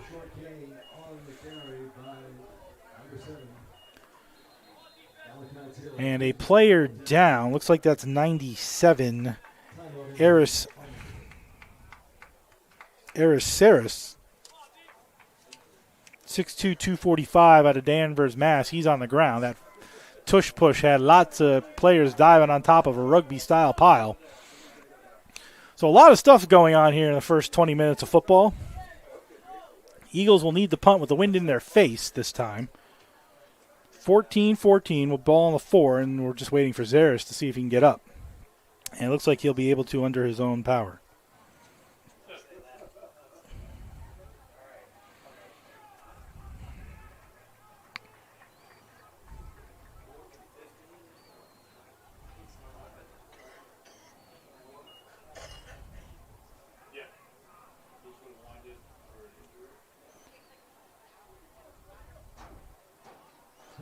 So 4th and 15 now, as Sarah's able to get up under his own power. Standing right on his end line is Hall. Wind in his face. Snap is good. Kick is up, and a solid kick by Hall, driving the returner back to the 50 and out of bounds. That's a great kick, and then a late flag as well. And this might make it even better. 46-yard kick by Hall into the wind. And Jackson Cone was the returner, but it might be another 10 yards on top of that as a late flag came in. Give credit to Hayden Hall on that kick. Great kick. So no flag. Still a great kick. I mean, that kick went 46 yards into the wind, a return of 4. And 1st and 10 for St. A's at the Eagle 46. 1st and 10 from the 46. Faulkner has 2 running backs this time. 2 receivers right, 1 receiver to the left. In motion goes one of those running backs. He hands off up the middle to his running back, Croce. Gains maybe 3. As it was Haynes in motion. 2nd and 7. Ball in between the 44 and 43. In comes somebody late to the party. It's Meade, who takes out the tight end, McGurn. Twin receivers stacked on both sides. Croce, the running back, in the pistol. Eagles right up on the ball, showing blitz. Snap. Hands off to Croce, goes right up the middle. And we'll gain, call it 18. More than enough for a first down. The ball down at the 28-yard line. 1st and 10 for St. A's. Tie ball game here in the second quarter. 10 minutes to go. Couple turnovers by St. A's, couple one-play drives by St. A's. Eagles have scored points, some punts, a challenge, and some penalties. It's been a fun first 20 minutes of football here in Waterbury. In motion goes Haynes. Snaps to Faulkner, fakes to Croce, looks to throw, steps in the pocket, tries to avoid Johnson. He gets taken down. That's going to be a sack for Amir Johnson. A loss of 1 and a sack for Amir Johnson. Nice sack there He is 7th for tackles for loss in the NE10, and that's his 6th sack. He's 3rd in sacks. Amir Johnson with his 6th sack of the season. 2nd and 11. Trip receivers far side or near side right. Single receiver far side left. One running back behind Forkner. Snap. Hands the ball off. Up the middle, and he's mauled. Took the ball and was mauled. Was Emmanuel Larquenti, 5'8", 190 out of Walden, New York. Loss of 3, and that'll make it 3rd and 14 in no man's land. Ball at the 33-yard line. It's almost assuredly 4-down territory, barring another long sack, but 3rd and 14. Their field goal kicker has one kick long of 40. And maybe with the wind at their back, they'll consider it, but let's see what the play is. Running back steps up. Forkner claps. Looks over the middle. Throws over the middle. He's got a man streaking, and it is dropped. Haynes wide open. Ball in his hands. Dropped it at the 5. He would have walked into the end zone. He could have crawled into the end zone over rocks and nails. 4th down. As that ball is dropped, and it's 4th and 14 from the 33. Again, no man's land in Division II football, so they're going to go for it. Should have had a touchdown there. You can't punt from the 33, and it's a 50-yard field goal in with the wind at your back, but they're going to go. So 4th down, twins to both sides, running back in the backfield with Forkner, claps his hands. Takes the snap, looks over the middle, throws down the left sideline. Wide open is Haynes. It's caught for a 1st down. He's still fighting inside the 10. Nice throw by Forkner as Haynes catches the ball, and that's a 1st down inside the 10-yard line. What's it's marked officially? Call it the 6, so 1st and goal at the 6. Call it the 5, technically. And the Eagles have struggled on that. They've given up some big 3rd downs, and then the 4th and 14 on that one. They should have given up the 3rd and 14, to be honest with you. But nice play run by St. A's, and it's 1st and goal from the 5. Fullback in the backfield with Forkner. Snap. Forkner's going to try to run for it. He goes up the middle, doesn't get much. Maybe back to the line of scrimmage. That looks to be where they mark it, right at the 5. So call it no gain for Forkner. 2nd and goal. They brought a fullback in. That was Luke Gunning. They call him a tight end. 6'4", 245 out of Norfolk, Mass. And Forkner, despite the 6'3 size, just didn't get any yards. So 2nd and goal from the 5. Midway through the 2nd quarter in a 14-14 game. He'll have running back Croce to his right, 2 receivers left, 1 receiver right. Croce moves right to left. Snap. Looks to Croce. He's wide open, but a good job by the Eagle defense to recover. Now Faulkner's got to scramble. He's scrambling to his left. He'll throw it towards Croce, but out of bounds, and he takes a big hit as well. 3rd and goal from the 5. And apologies, it looks like Rowan Noak who came in. That was 16, not 15. So apologies, that was Rowan Noak who came in. 6'2", 200 out of Burlington, Mass. He was the quarterback on that play. So apologies. 3rd and goal now. Forkner back in. 2 receivers left, single receiver right.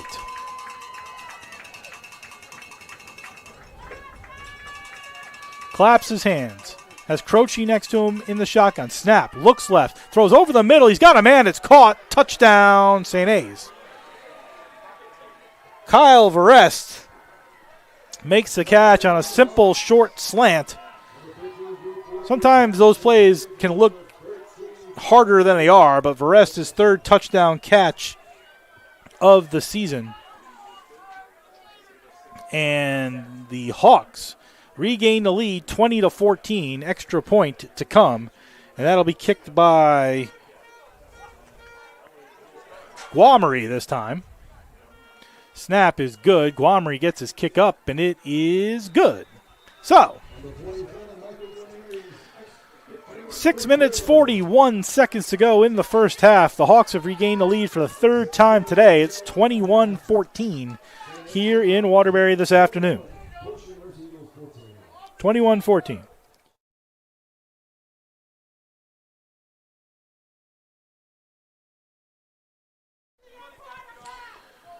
Thank you for joining us wherever you are across our Post-University Sports Network, which comprises the CACC network and youtube.com/GoPostEagles.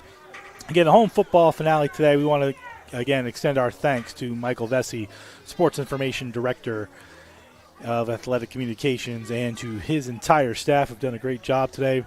In particular, our engineer here to my left, Ryan Nelson, making her season debut. Learning the game of football play-by-play.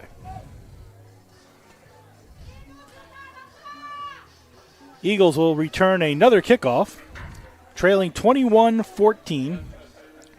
Guamari will kick the ball from the 35. He's got the wind at his back for the first time today. Geraldo standing on his own 15. See if they kick it anywhere near him.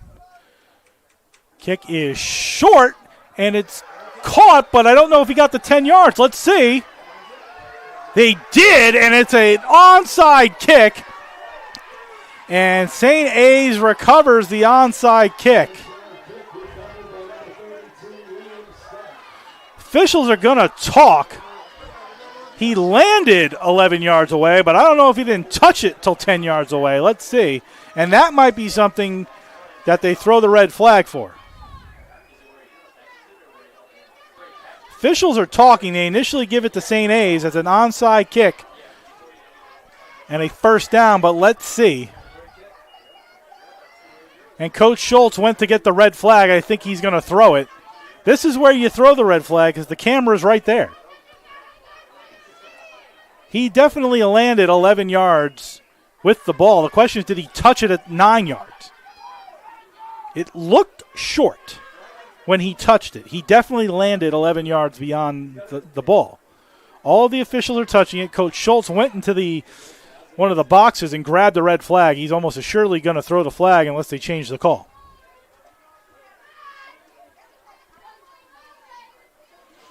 One of the officials is talking to Coach Schultz, and their stance is that he touched the ball before the 10-yard line. Yes, he landed 11 yards ahead, but he touched it before. That's the initial call. Coach Schultz has the red flag. He's almost assuredly going to throw it, and this is the situation you throw it because the camera's right there, although he puts it in his pocket, which makes me think they're going to give it back to the Eagles.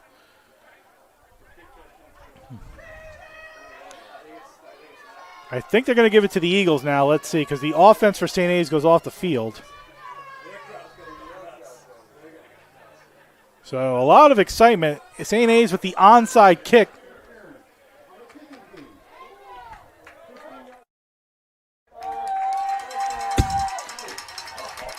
So now it's kick-catch interference and a 15-yard penalty on St. A's. And the coach of St. A's, Joe Adam, is apoplectic on the far side of the field. He went from getting the ball on an onside kick to not only having it back to post, but a 15-yard penalty on top of it. So the Eagles will have the ball 1st and 10 at the 31-yard line of St. A's. A crazy turn of events and a crazy football game so far here in Waterbury this afternoon. Whew, if you joined us late, you missed a lot, and that play sort of encompasses the kind of game we've seen today. Puma Chan out at quarterback, 2 receivers right, single receiver left.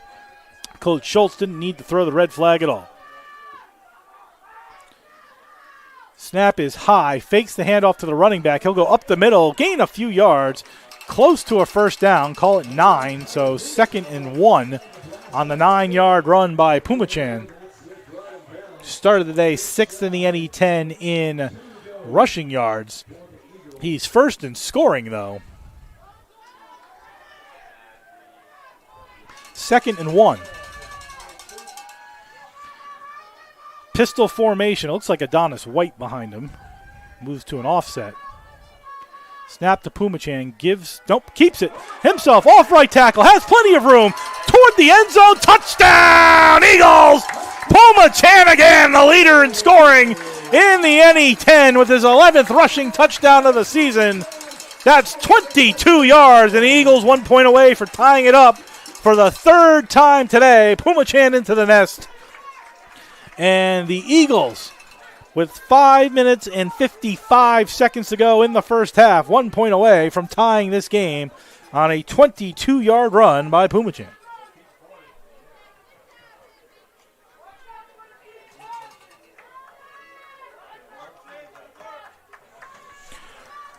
Hawkins, the kick, into the wind this time, though the wind has died down.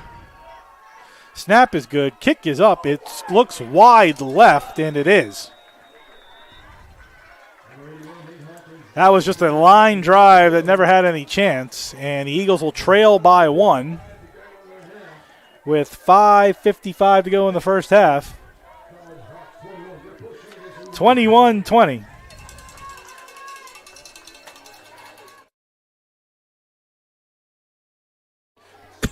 21-20. Eagles will kick off. Very exciting football here on the home finale. So don't forget, next year when this all restarts from the football side, late August, early September, get on out here to Municipal Stadium for football. 21-20.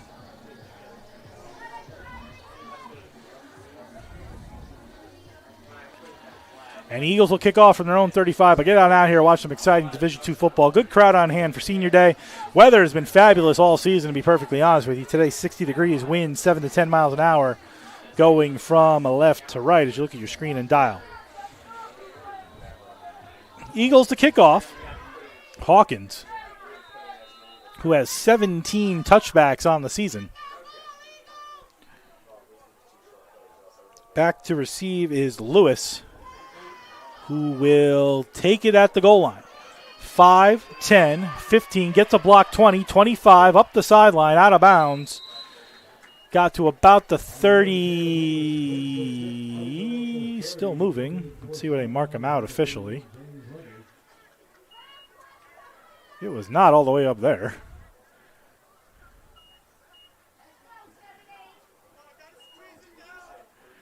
I'm going to say the 37. I think that's a generous spot. He looked out of bounds at like the 31.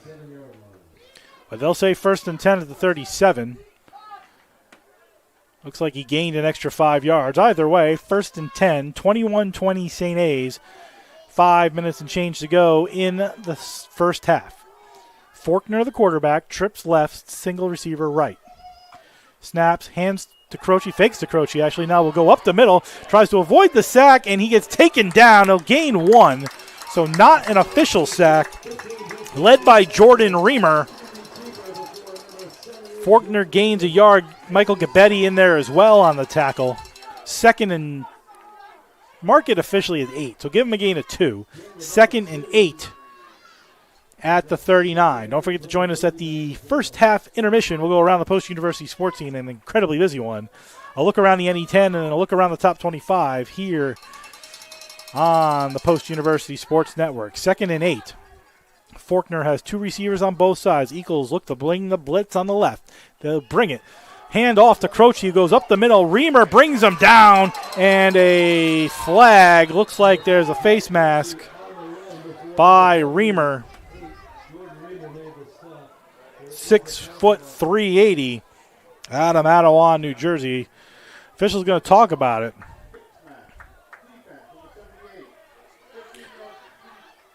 So a gain of 1 becomes 15 yards and an automatic first down. So 1st and 10 now for St. A's. And the ball will move to the Eagles side of the field, the 44. Clock still running.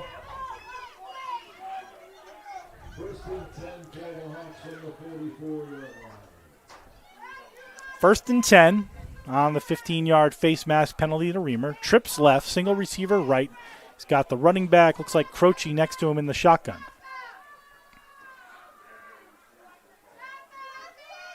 Eagles show blitz, back off, fakes the handoff to Croce. Looks down the middle, now escapes away. He's got room. Hands to the face on Amir Johnson, and no call by the officials. That's a bad no call right there as Amir Johnson got punched in the face. Should have been illegal hands to the face by 76. James Mullen. But no flag and a gain of 7. So call it 2nd and 3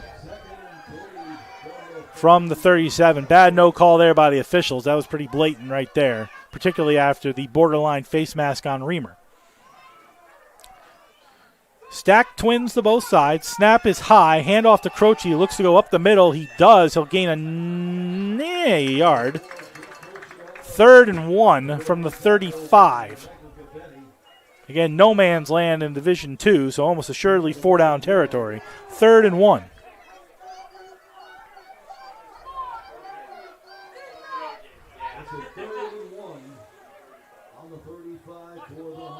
Hawks take out a wide receiver, bring on a tight end. Running back in is Almeida. 2 receivers left, 1 receiver right. Eagles stack the box on 3rd and 1. Snap, hands off to Almeida, finds a hole enough for a first down and 3 or 4 more. Led tackle by Braden McLaughlin, 5'10", 180 out of Lakeview, New York. And it's a first down for St. A's.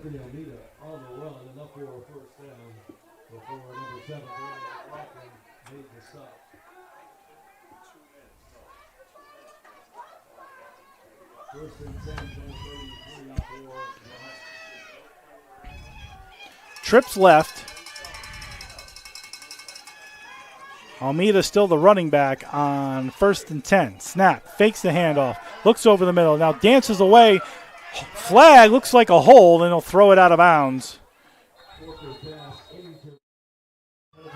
Looks like a holding penalty on St. A's, but let's wait for the official call. That was thrown by the umpire. Incompletion on 1st and 10, but let's wait for the call.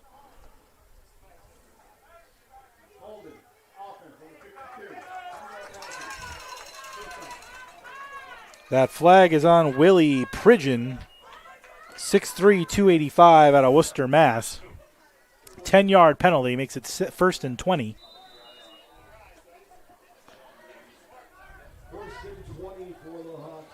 And the ball on the 42-yard line. Twins to the left, single receiver right. Looks like that's Croce behind Faulkner in the pistol. Snap. Hands off to the left side. Looks to go off left tackle. Finds a hole. We'll get back to the original line of scrimmage. Gain of about 12 for Croce. See where they mark it officially. Catrick is with the tackle. Ball at the 30, so 2nd and 8. After the gain of 12. Hawks lead 21-20. 2-minute warning here in Waterbury. Hawks driving, leading by 1, 21-20. Eagles will get the ball to start the second half. Eagles still have all 3 of their timeouts. Hawks have 2. Exciting first half of football. A lot of things going on.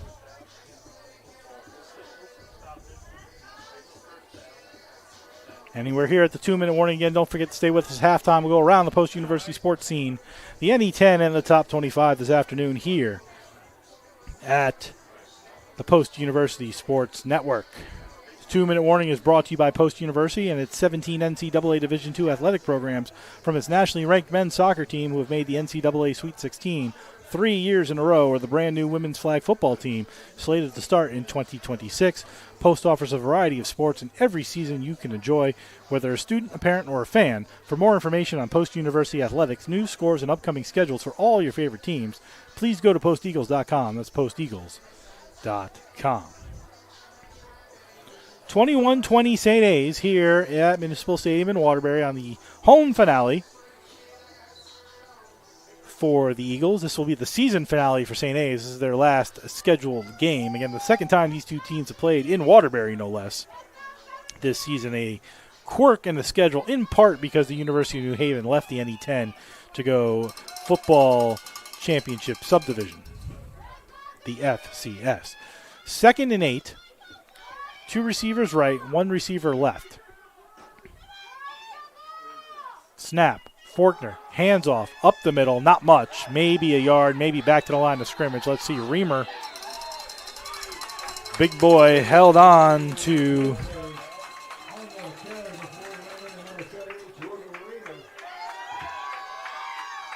didn't see the running back well. It's apologies, but Jordan Reamer swallowed him whole. 3rd and 8. Hawks will let the time run down. Eagles still have 3 timeouts, so if they can make a stop, get the ball, they can attempt to score before the half and then score with the ball to start the half. But a lot has to happen first. Clock ticking down. Looks like St. A's is going to call a timeout. And that's what they will do. Timeout St. A's. That's their second timeout of the half.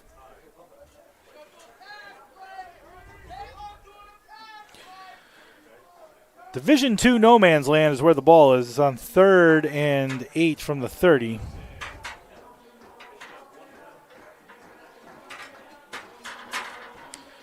See if we can get you some scores around the top 25 while we await.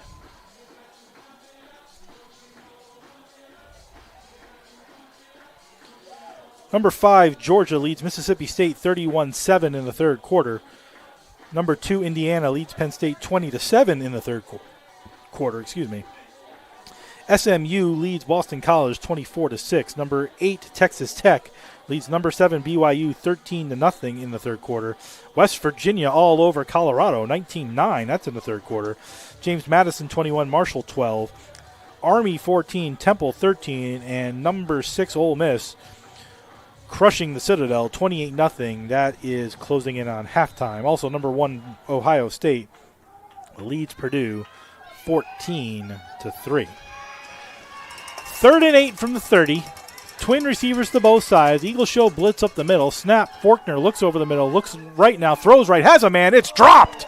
That's the 3rd drop today by Hawk receivers. This time Malachi Jones. And in Division II no man's land, it's 4th and 8. Let's see what the Hawks are going to do. Almost assuredly go for it because it's a 47-yard field goal in Division II no man's land. They went on 4th and 14 earlier and had a 22-yard reception on that. But the Eagles want to get off the field here. They'll have a chance if they can get off the field. Minute 6 to go in the first half. Trips right, single receiver left. Hawks need 8 on 4th and 8. From the 30. Snap. Looks right. Looks over the middle. Has a man. It is dropped again. Almost picked off. This time dropped by Variest, and the Eagles get off the field. 2 straight drops on passes by Forkner. And the Hawks have 4 drops today on 3rd down and 4th down on this drive, and that's a turnover on downs. Eagles 1st and 10 now. A minute to go in the half. They have all 3 of their timeouts. Out comes Malachi Taylor to run this drive.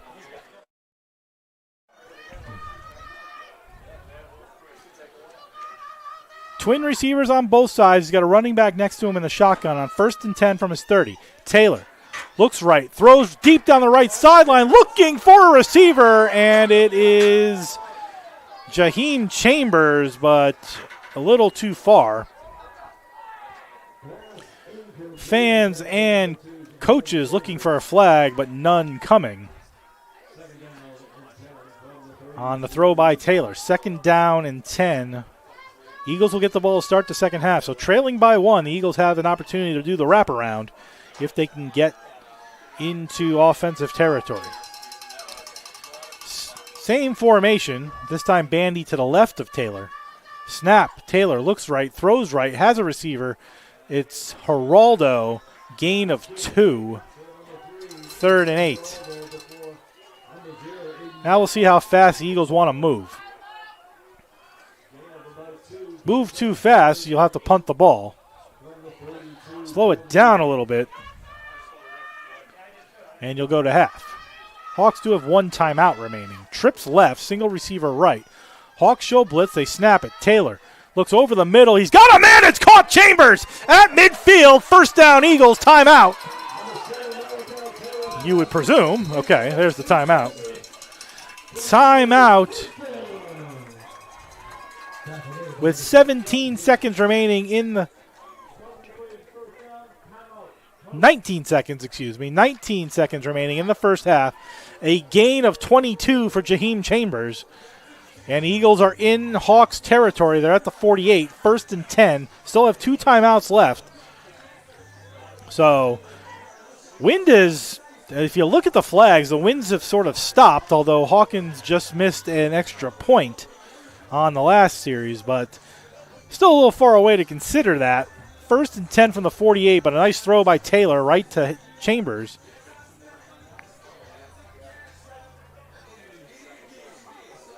Officially a gain of 21. 1st and 10 at the Hawk 48. Ball on the far hash mark. 19 seconds to go in the first half. Eagles will get the ball to start the second half. He'll go 2 receivers on both sides. Bandy, the running back, next to Taylor, this time on his right side. Taylor makes some hand signals. Looks over the defense, takes the snap, looks over the middle, pocket collapsing. He throws it deep down the right sideline. He's got a man. It is caught by Geraldo, and he is tackled at the 2. But a gain of 46 on 1st and 10. Eagle timeout. And the Eagles in the red zone on a 46-yard reception to Israel Geraldo. Still fighting for freshman of the season in the NE10. Definitely an all-rookie team performer for sure. But Geraldo, his 6th catch today, and the Eagles on the doorstep. First and goal with 10 seconds remaining.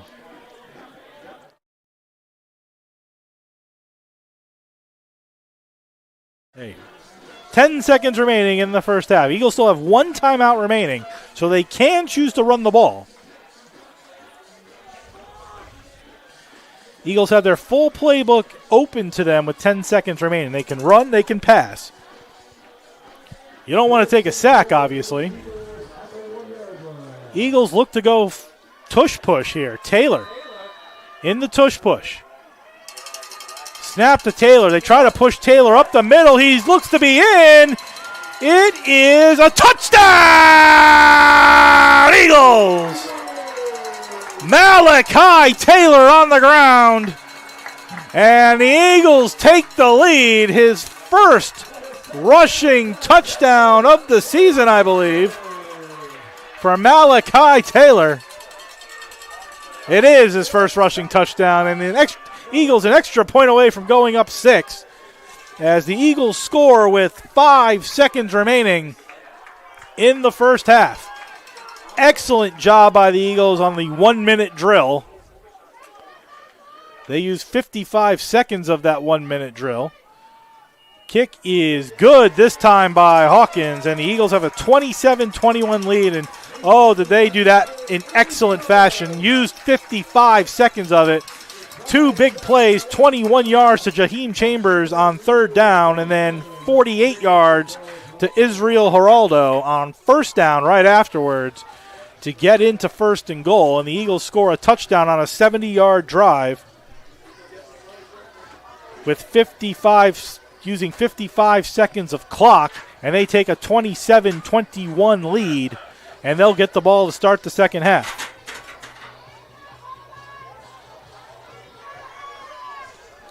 Eagles just have to kick off. 5 seconds remaining in the first half. So much has happened in this first half, it's hard to explain. But we'll try at halftime after we do a look around the post-university sports scene. Hawkins to kick off.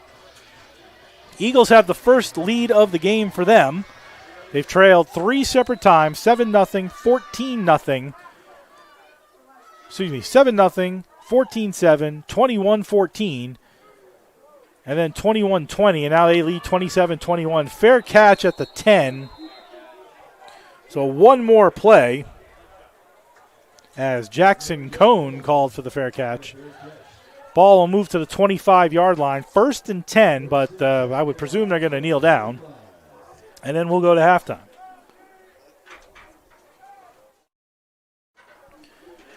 Exciting football here at Post between St. A's and Post this afternoon. Eagles looking to get back to their winning ways.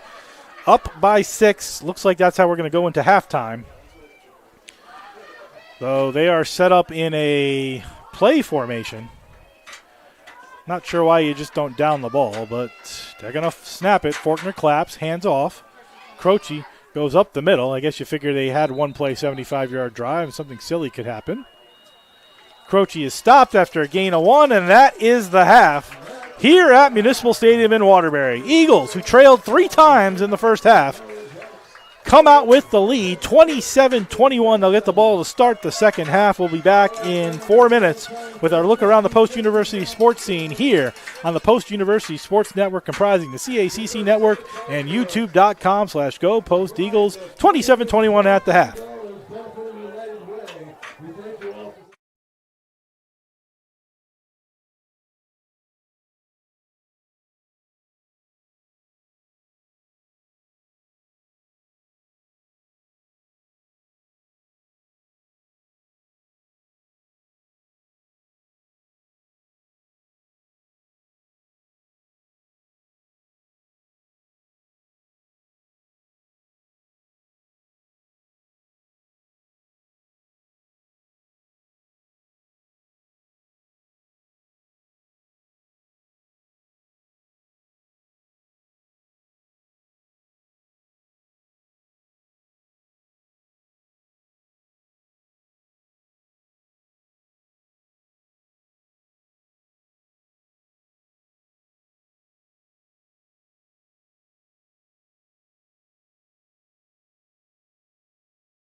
And those are our post-university cheerleaders. It's halftime here at Municipal Stadium in Waterbury, Connecticut, where the Eagles lead St. A's 27-21. Halftime brought to you by Post University, ranked as one of the top online colleges for 2025 by Newsweek. So ask yourself, are you a Post person?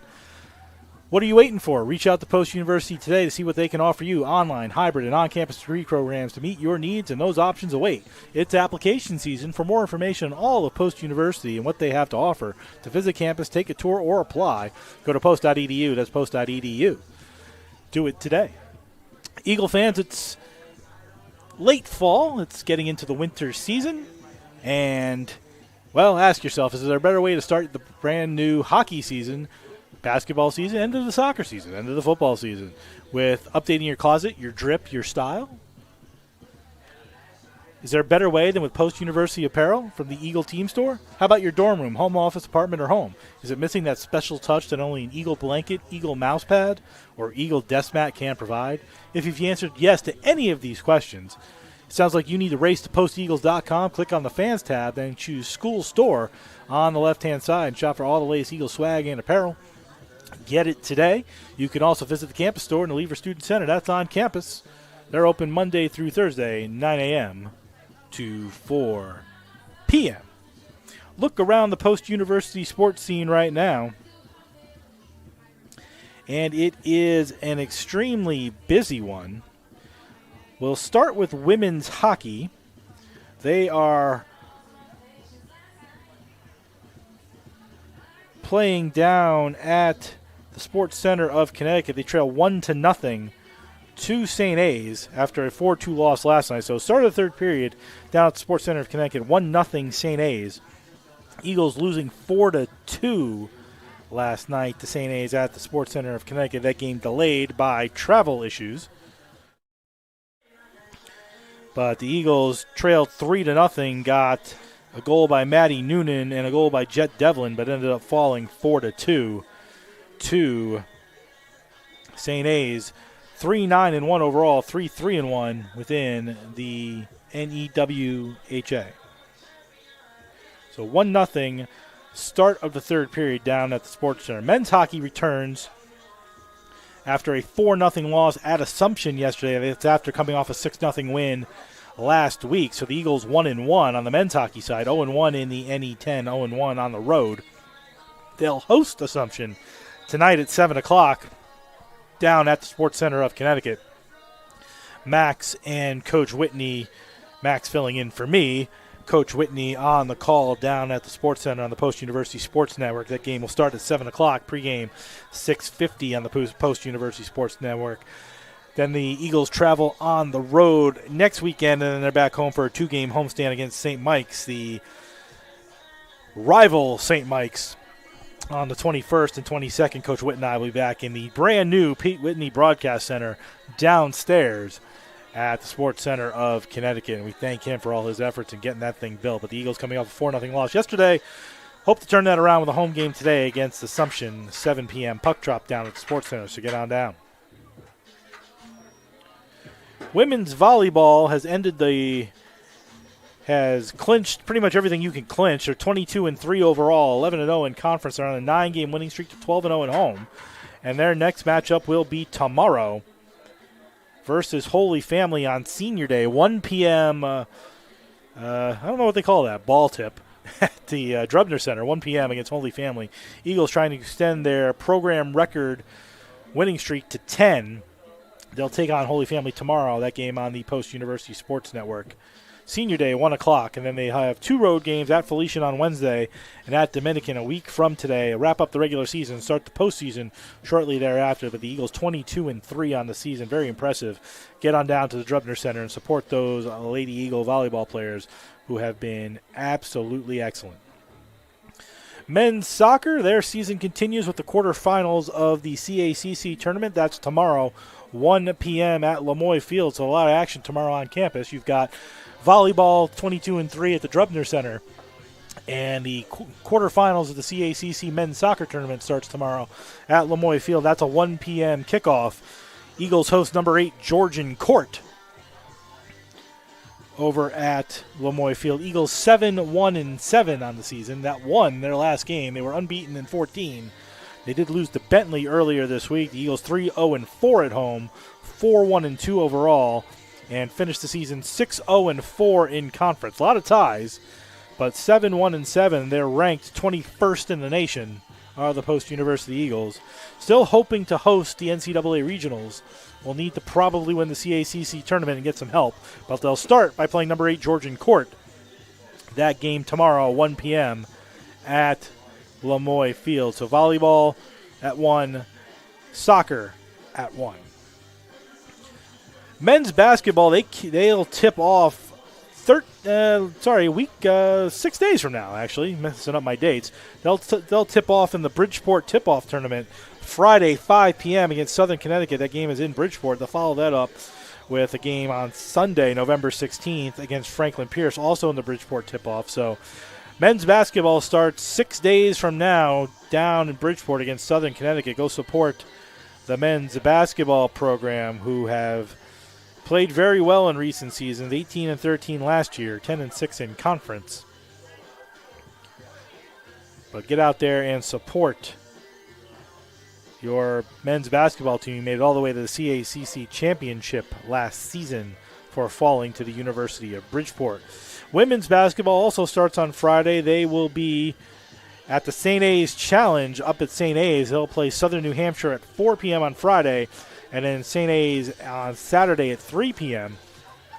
Their first home game will be after Thanksgiving, the Sunday after Thanksgiving, against AIC over at the Drubner Center. Women's basketball looking to improve upon their season last season, where they went 10-19 overall. They were 9-7 in conference, 6-6 at home, but struggled on the road, 4-12. So the Lady Eagle basketball team tips off on Friday at the St. A's Challenge. That's your look around the Post-University sports scene. Let's jump right over into the NE10. Standings, Assumption 6-0, 7-1 overall. Bentley 5-1, 5-3 overall. Franklin Pierce 3-2, Southern Connecticut 3-2, 4-4, 3-5 respectively. As we mentioned, St. A's 4-3. They're done with conference work, and this is their last game of the season. They're 5-4 overall. The Eagles and AIC 1-5 in conference respectively. The Eagles 3-5 overall. AIC 1-7, and Pace 0-5, 0-9 overall. Assumption and Bentley played today up in Waltham. Bentley looking to get to 6-1. And they did with a 2017 win over Assumption. So, I believe, I'm not an expert on tiebreakers, but Bentley beats Assumption.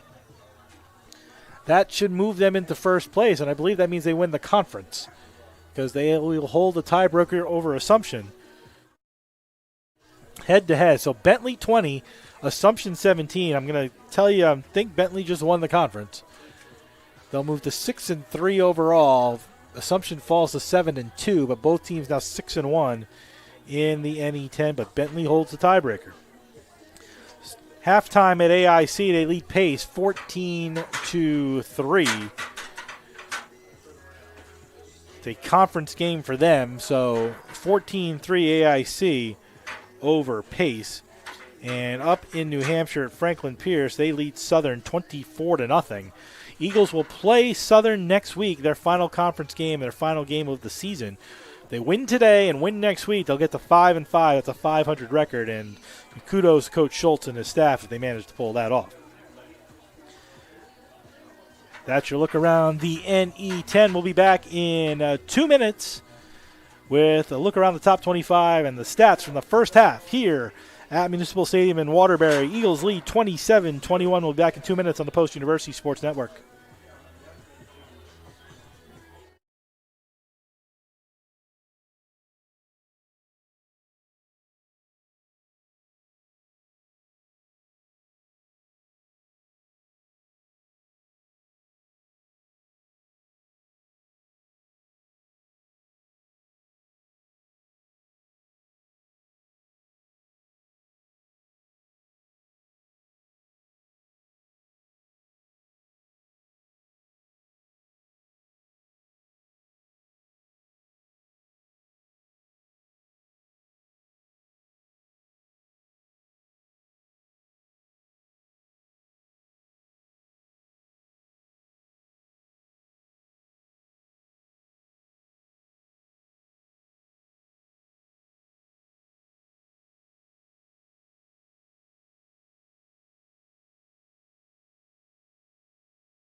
Halftime here at the Municipal Stadium in Waterbury, Connecticut, 27-21.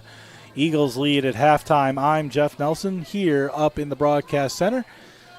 Before we get a look at the top 25 and the stats, it's brought to you by Post University. Who wants you to ask yourself, are you a Post person? Post makes it personal with fast, flexible, and affordable programs that are designed to help you achieve your goals. No matter where you are on your academic journey, Post offers online, hybrid, and on-campus degree programs to meet your needs. For more information on all of Post University's degree programs, to visit campus, take a tour, or apply, go to post.edu. That's post.edu.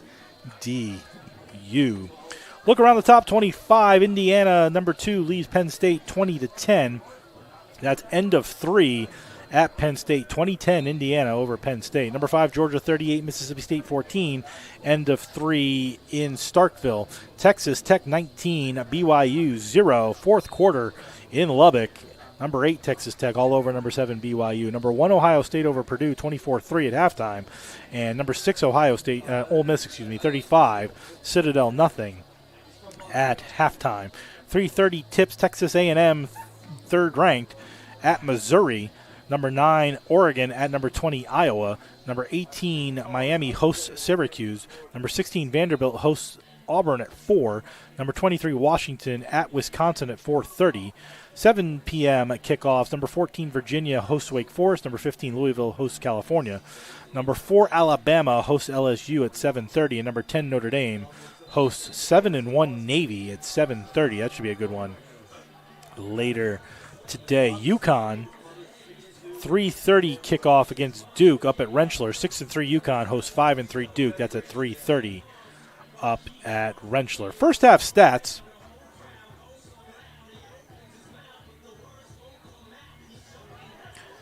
Interesting first half.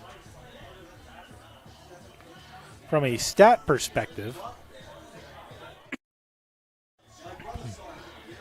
if we can flip back to our stats page here, we'll get you those stats. Somebody hit a button. Okay. First half stats. First for St. A's, quarterback Faulkner, 6 for 14, 1 interception, 2 touchdowns, 124 yards. Noak,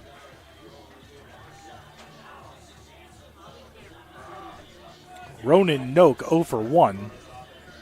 Rushing, Croce 12 carries, 136 yards and a touchdown. That includes that 75-yarder. Forkner 5 for 15. Singleton 1 for 6. Almeida 1 for 5. Silsby 1 for 3. Those are the rushes in the first half for St. A's. Haynes 3 catches, 93 yards and a touchdown. Varias 2 catches for 17 yards and a touchdown. And Croce 1 catch for 14 yards and a touchdown. Excuse me, no touchdown. Apologies. Lead tackler is Noki, Aiden Noki, the senior out of Burlington, Massachusetts. He's got 4 tackles.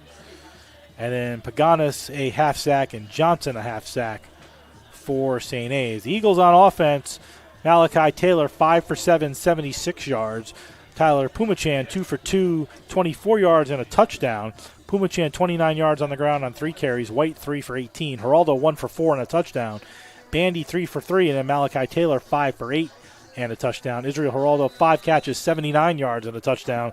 Jaheim Chambers 1 for 20, and Jaquan Bramell 1 for 1. Start of the second half. Kick is short and caught Bandy at the 25. He'll veer to the middle and taken down for no gain on the catch.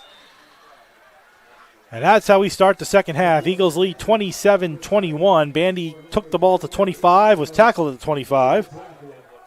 And the Eagles will have the ball, a chance to score on both ends of the wraparound. They did that at the end of the half on the Malachi Taylor 2-yard run.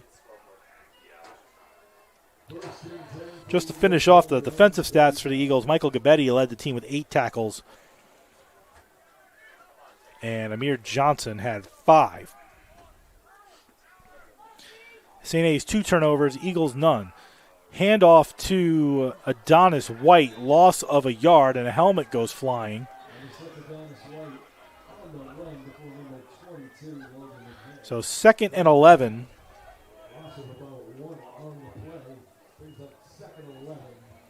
First drive of the second half, Eagles lead 27-21. Again, their season finale will be a week from today on Flow Sports and the NE10 Now Network at Southern Connecticut, 12 p.m. As the Eagles will wrap up their regular season, but a win today will put them in position to try to get to 500 next week. This is the season finale for St. A. Snap to Pumachan. He will hand it off and mauled in the backfield by Hugo Silsby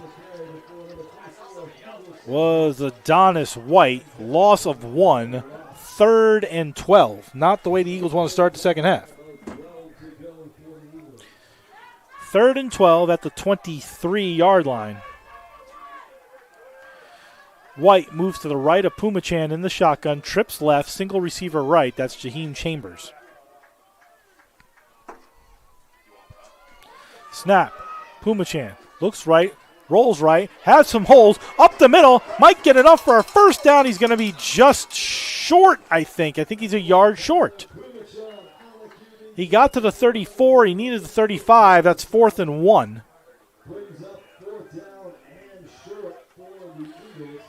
I think the Eagles are going to punt. Probably the right move here. Ball's in their own territory. The long one. Needed the 35. So the Eagles go 3 and out on their opening possession. Pumachan a run of 11. Snap to Hall, quick and up. Good punt by Hall. Sends their player back, and a fair catch at the 17-yard line by Jackson Cone. They've had a muff on a punt earlier in the first quarter actually. So St. A's trailing by 6 comes out to start the second half after forcing the Eagles 3 and out.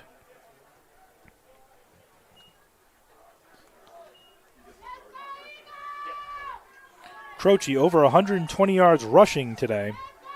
Most of that off the 75-yard rush to start the game.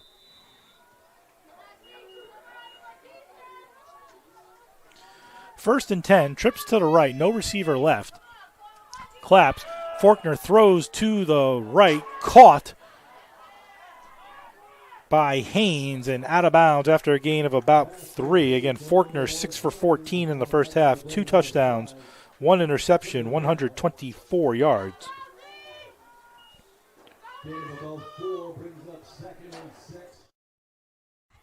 Second and 6, so give them 4 officially. on 1st and 10. Ball at the 21, 2nd and 6. Twin receivers left, single receiver right. This is an I formation. Nope, call it a pistol, now a shotgun. They've changed that formation 3 times. Croce to the left of Forkner. Clapp fakes the handoff, now rolls to his right. Throws it, picked off! Rolling away from his body, it's a pick, and the Eagles get forced a 3rd turnover of the game. Giovanni Flaccavento. And there is a flag. A flag on the play. Didn't see that flag. Where did that come from? I didn't see any fouls on the Eagles, but Flaccavento, the interception. This could be the 3rd turnover, depending on what the call is. Let's see. This might be an after the play penalty, but let's see.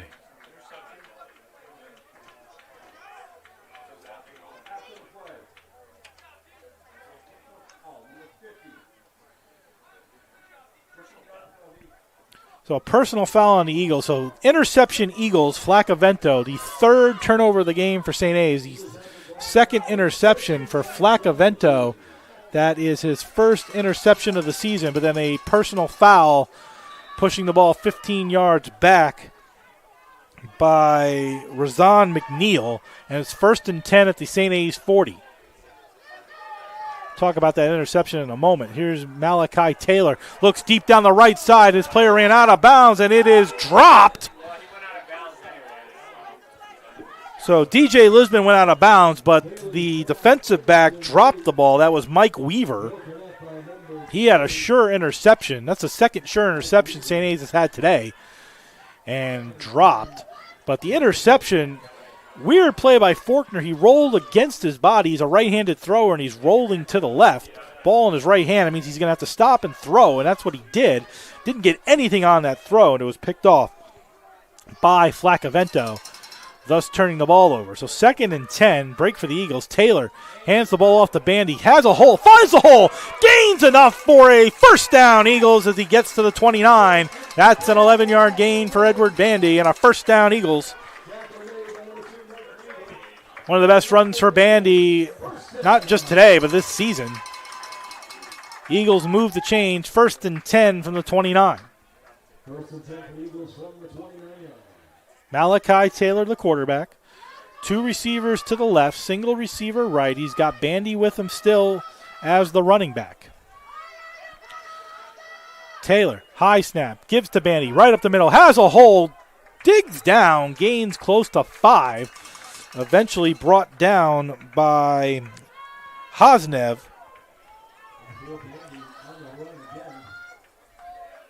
And it's 2nd and close to 4, so give him 6 actually. 2nd and 4. Under 11 minutes to go in the 3rd quarter. Eagles' 2nd drive of the 3rd quarter. This one based off of a turnover by St. A. Snap. Handoff. Bandy again. Goes around one tackler, gains maybe a yard, so make it 3rd and 3 in Division II no man's land. And we joke, typically that's between the 20 and the 35, too close to punt, too far often to kick, that 20 to 35 range. So we joke, we call that Division II no man's land. 3rd down and 3 from the 23. 2 receivers left, 2 receivers right. Bandy now moves next to Taylor. Taylor takes the snap, throws, quick pass, caught at the 20. That might be enough for the 1st. But the receiver moved back. That was Miles Ward, so let's see where they officially mark it. They're going to say he's short by about a half yard, so 4th and 1 at the 20. Again, right at that line, that 20-yard line is the end of Division II no man's land. You move from no man's land into the red zone. It's 4th and 1. Eagles want to be careful. Sometimes they get a little too basic on these calls. 4th and 1 from the 20. Snap to Taylor. Throws it. He's got a man. It's caught by Geraldo. That's a 1st down at the 15. The 6th catch of the game for Israel Geraldo. And the Eagles move the chains on 4th and 1. 1st and 10 in the red zone. The Eagles go.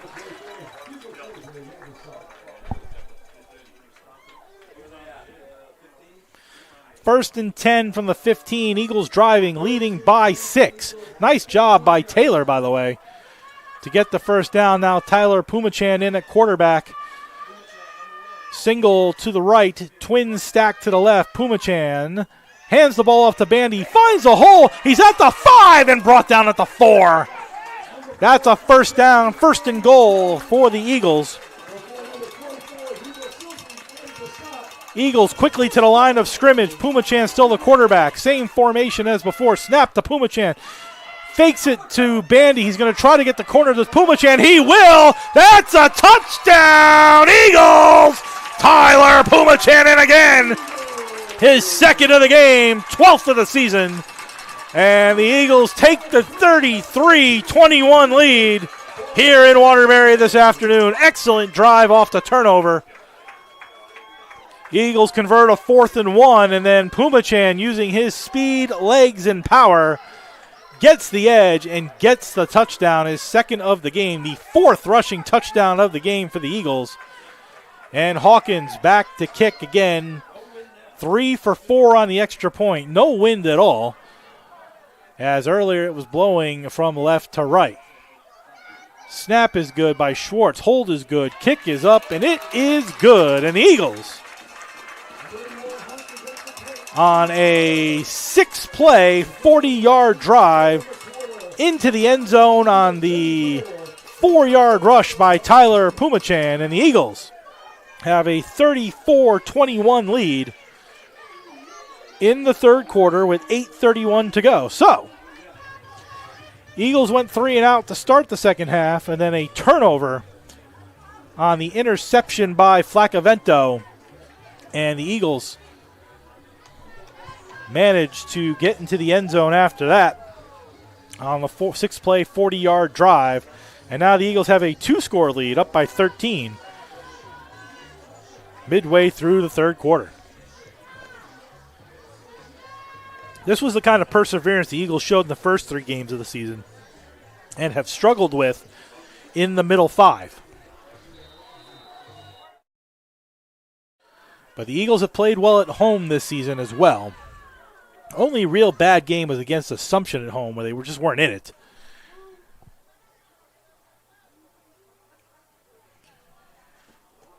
Kick is high and short at the 5. It's caught. 10, 15, makes a left-hand veer to the 20, 25, brought down at the 30, and a nice tackle by Davon Delaney, freshman defensive back from East Orange, New Jersey. He brought down Caleb Lewis, and it's 1st and 10, Bentley's, St. Hayes at the 30-yard line. Faulkner out there after throwing his second interception of the game, still the quarterback.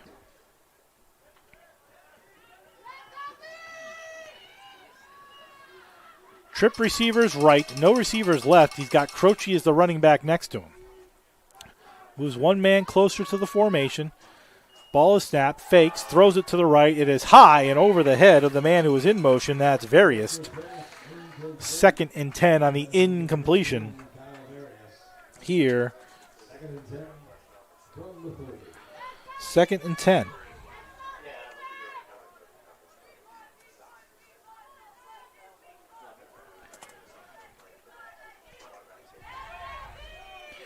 Eagles with a win today will end their season 3-3 at home. And again, move to 4-5 overall. But lots of time left. Snap. Faulkner takes it. It was a quick snap. Hands to Croce, who's got a bit of a hole off right tackle. He moves forward. That'll be enough for a first down. Give him 11, maybe 12. As Croce, well over 100 yards today, adds to that total with a gain of 12 on 2nd and 10. Move the change. 1st and 10. Hawks at the 42-yard line, trailing 34-21. As we mentioned a few times today, we'll continue to mention big thanks to, on the football side, to Mike Vesey and his crew, his engineering crew, production crew. Done a great job here on the season home finale. Just want to thank them as much as we can. They do so much for Football University. They have, working women's hockey today, men's hockey later. Just want to give them a big thanks here on 1st and 10. Faulkner hands to Croce again. Goes off the far right tackle, gains Hard to see. Let's see how they mark it. Looks like 6 out to the 47. I call it 5, so 2nd and 5. Croce another 5. With my engineer Ryan Nelson sitting next to me, I'm Jeff Nelson here at Municipal Stadium in Waterbury. Football home finale.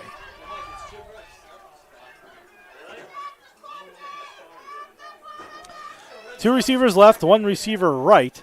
Forkner takes the snap, hands off to Croce, goes right up the middle with a hole. He'll get enough for a first down and more. Still moving, breaks a tackle. He's broken a second tackle. White finally brings him down inside the 30. Nice run by Croce. That's enough for a first down. Broke 3 tackles, almost broke the 4th.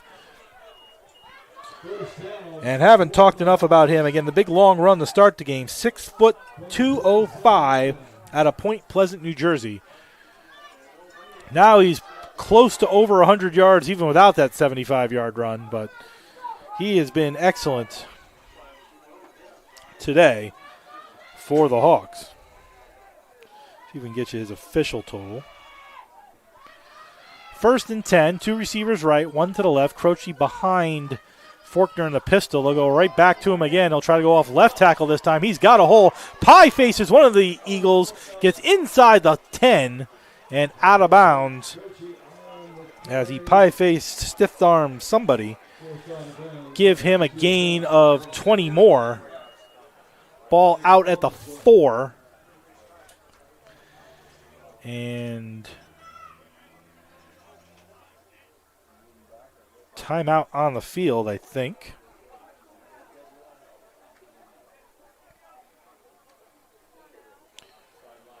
Stats aren't 100% up to date, but he's listed at 16 carries, 202 yards. Unofficially is Croce over the 200-yard mark. Croce, so it's a sideline warning on post. There's no penalty associated with that, although the next one will be a penalty. 1st and goal from the 4. Croce came into the game at 5:51. He's at 202 yards today unofficially so far. They've switched out Forkner, brought in Ronan Noak, who's 0 for 1 today. Noak, 6'2", 200 out of Burlington, Mass., and then a couple of big bodies with him. Almost assuredly going to be a quarterback draw. They give it to the up man, who gets taken down. Maybe a loss of 1. They're going to push him back to the 5. It was actually Noak who took it. Thought it was 42. Ben Tilton, 6 foot 240 out of Cranston, Rhode Island. He's in there as well, but Noak, loss of 1. Out he goes. Back in comes Forkner. One of the big boys goes out. One of them stays. The other one who goes out is Gunning, 6'4", 245. But Tilton will stay in on 2nd and goal from the 5. Single receiver right, single receiver left. 2 running backs flanking Forkner. Snap. Gives to Croce. He'll go up the middle and brought down at the 3. 3rd and goal from the 3. Croce gains 2. 34-21. Eagles. 3rd and goal for St. A's at the 3. Eagles have been good on short 3rd downs, terrible on long 3rd downs, if that makes any sense. Noak back in at quarterback as Forkner back to the bench. Noak has Croce next to him. Noak takes the snap, rolls right, looks back the other way. He's got a man wide open. Touchdown, St. A's. As Noak rolled to the right, threw it to the left, and wide open was McGurn. And for Ronan Noak, that's his 3rd touchdown of the season.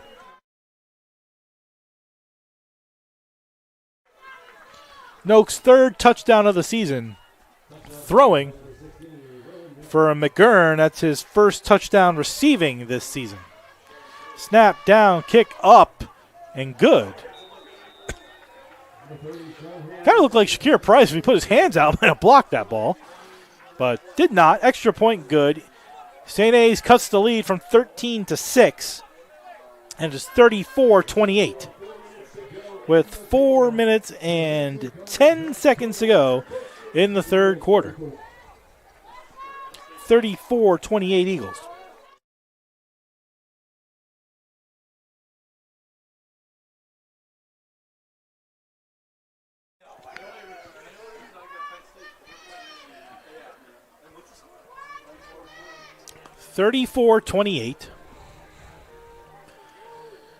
They've avoided Israel Geraldo all day. They've kicked the bandy on the kickoffs.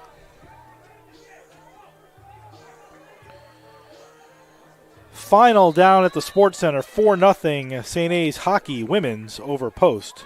So a sweep of the Eagles in women's hockey, 4-0 the final. Kick is to Bandy. Well, Geraldo's going to take it at the 25. He just wanted it. 35-40. He makes a veer 45. Trying to get around the tackle. He does. He's at midfield. 45-40. 35 and out of bounds. And Israel Geraldo took it away from Bandy on the kickoff at the 25 and changed the field position. And that's why they didn't want to kick it to him. 40-yard return into St. A's territory at the 31-yard line. Geraldo, he's about to take that Mr. Everything title. Came into the game at 378 yards and 2 touchdowns on kickoff returns. We'll give him one more, and 45 added to that total. 1st and 10 from the 31 as Pumachan out there with 4 wide receivers and Bandy. Snap. Pumachan looks to throw, looks right, now rolls right. He's got space. He'll take off, gain close to 5. Call it 6, actually. 2nd and 4. He'll get to the 25-yard line. That's what makes Pumachan dangerous. As he looked to throw, and he rolled, and there was nobody there, so he'll take 6 yards.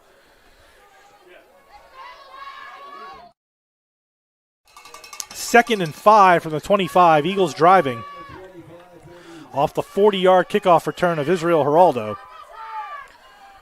They might need to go back to the onside kick, St. A's. Snap to Pumachan, hands to Bandy, goes up the middle with the hole. He veered his way to the 20. That should be enough for a first down, and it is. There's a flag on the field on the far side. Flag on the field.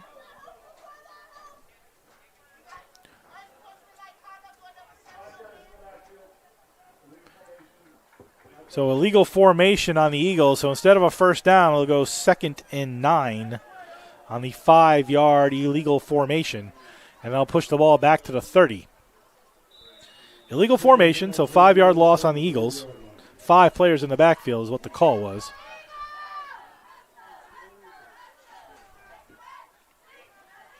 Ball at the 30. 2 receivers left, 2 receivers right. In the backfield is Sir Paris Jones. Snap to Pumachan. It's a quarterback draw. He goes up the middle and will get close to the first down line. Gains 8. So 3rd and 1 from the 21. Quarterback draw 8 yards for Pumachan. 3rd and 1. 3rd and 1 from the 22-yard line. Pumachan has Bandy behind him in the pistol. 2 receivers right, single receiver left. High snap, gives it to Bandy, has a hole. That's enough for a first down and more as he gets inside the 20, and the Eagles back in the red zone again. First down, Eagles, as they move it forward. Quickly up to the ball. Pumachan takes a high snap again, gives to Bandy again, right up the middle, off right tackle. Gains, call it 5, 2nd and 5, and the Eagles now in their fast motion offense. And that's going to be a timeout. Timeout St. A. Well, not a timeout. Not a timeout.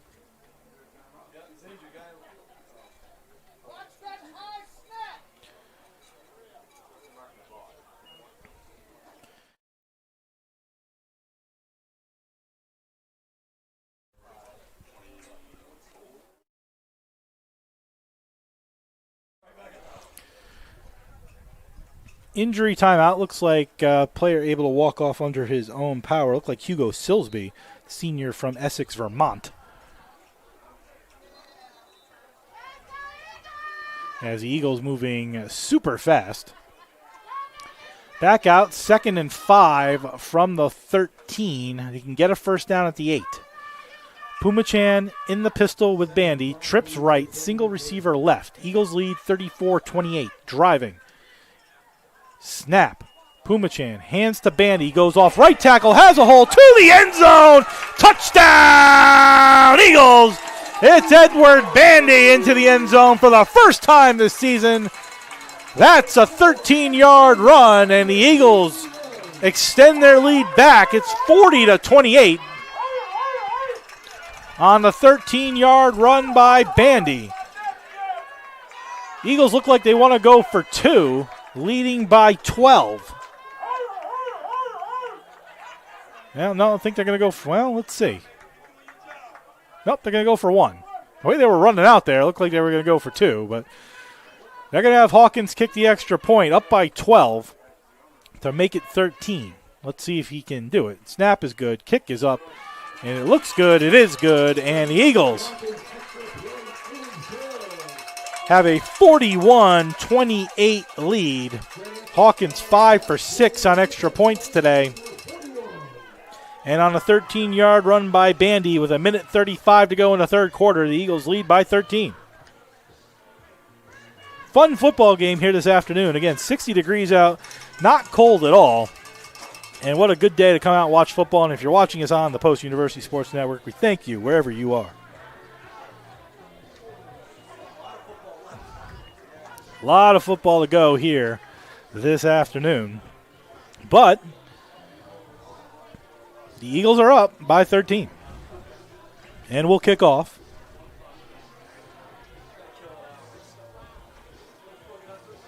Lewis and Cone back to receive, standing on their 5 and goal line, respectively.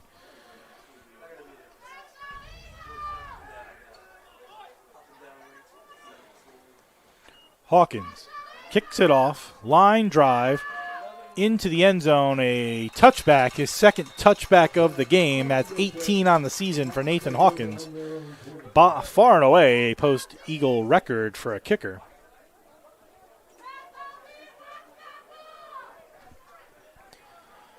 Ball comes out to the 25, 1st and 10 for St. A's, who just scored on their last possession, but trail 41-28.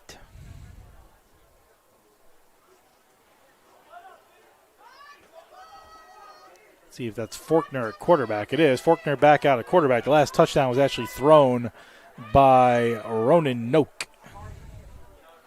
A 3-yard touchdown pass. Faulkner claps his hands, has Croce behind him. Snap.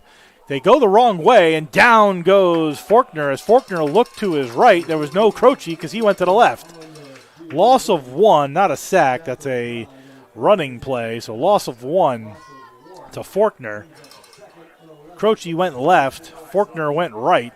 Faulkner looked to hand it off, and there was nobody there. 2nd and 11 on the 1-yard loss. Croce next to Faulkner in the formation, shotgun formation. 4 receivers, 2 on each side. Eagles show pressure on the left-hand side. Snap. False start, or is that delay a game? Looks like delay a game, actually. Let's see which one they call. False start.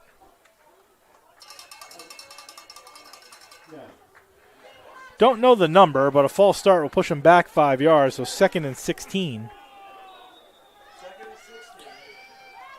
Ball at the 19-yard line. 2nd and 16 for the Hawks from their own 19-yard line.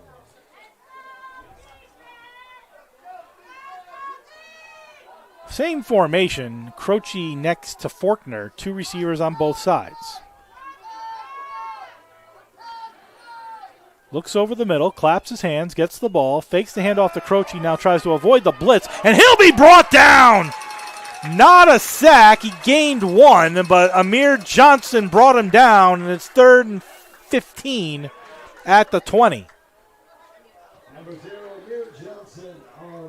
Officially a gain of 1, no sack, but 3rd and 15. But Amir Johnson brought him down. They need the 35. And that's the end of quarter number 3 with the Eagles leading 41-28 here in Waterbury. We'll be back in 30 seconds with the start of the 4th quarter. You're listening and watching the Post University Football on the Post University Sports Network, comprising the CACC Network and youtube.com/GoPostEagles.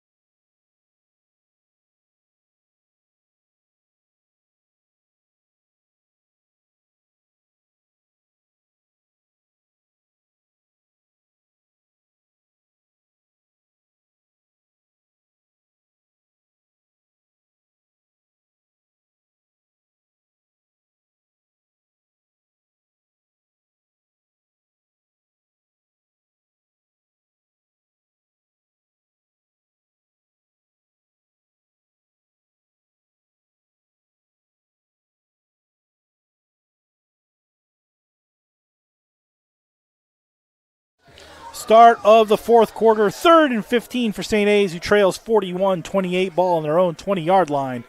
Faulkner has 4 wide receivers, 3 left, 1 right.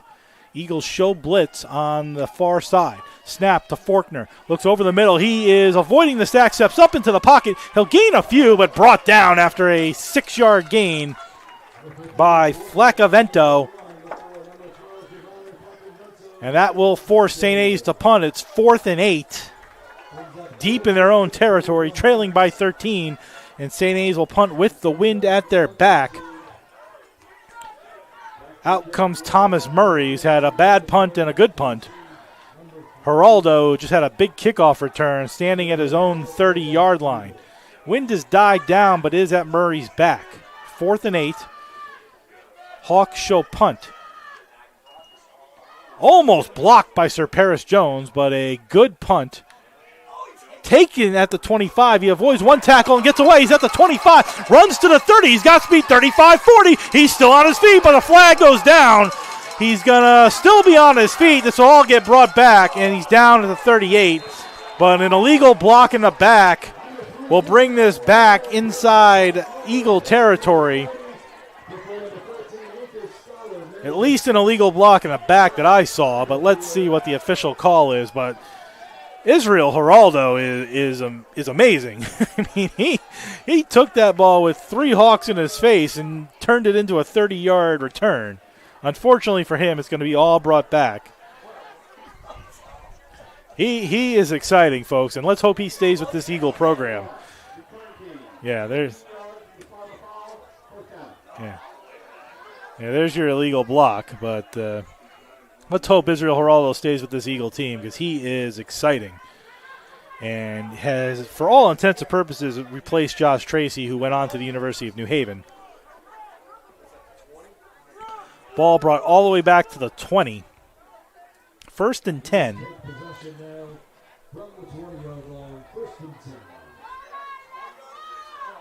But the Eagles will start leading by 13. Malachi Taylor back in at quarterback. Hawks show blitz. Taylor hands off to White, who gets nothing. Led by Aiden Noak, 6'2", 225, senior out of Burlington, Mass. Loss of 3, so 2nd and 13. Taylor in the quarterback. They change out a tight end for a receiver. That's Geraldo, who has 2 touchdowns today, 1 rushing, 1 receiving, and a fantastic kickoff return. 2 receivers left, 2 receivers right, White moves from right to left. Throw going to be high and behind the wide receiver, Brian Kalangis. As he would have had him, but Kalangis ran in, the ball flew out. And that'll make it 3rd and 13 for the Eagles. Leading by 13, 13-16 to go in quarter number 4. Taylor, the quarterback, he'll have trips left, single receiver right. Geraldo's the middleman on the trip side. Taylor looks right, still looking right. He gets grabbed, now throws it. He has a completion to White. Back to the original line of scrimmage, and the Eagles will go 3 and out. What started promising on the return was brought back by a penalty. And the Eagles never got this drive going. Taylor, though, managed to escape the sack. Gain 3 yards, and the Eagles will punt. Hall quickly out there, takes the snap, gets a good kick. It's going to be caught, fair caught by Cone. And the Hawks trailing by 13 with 12:43 to go in the fourth quarter. Will have the ball 1st and 10. So they did what they had to do. They punted. It got them out 3 and out and gained 25 yards of field position, to be honest with you. Lost 2 minutes of time, but gained 20 yards. Faulkner with Croce behind him. Trips left, single receiver right. 1st and 10 for the Hawks from the 49-yard line. Eagles pull back from pressure. Faulkner claps, hands to Croce, tries to go off right guard and gets mauled down. Jordan Reamer amongst the group. Kevin White in there as well. No gain, 2nd and 10.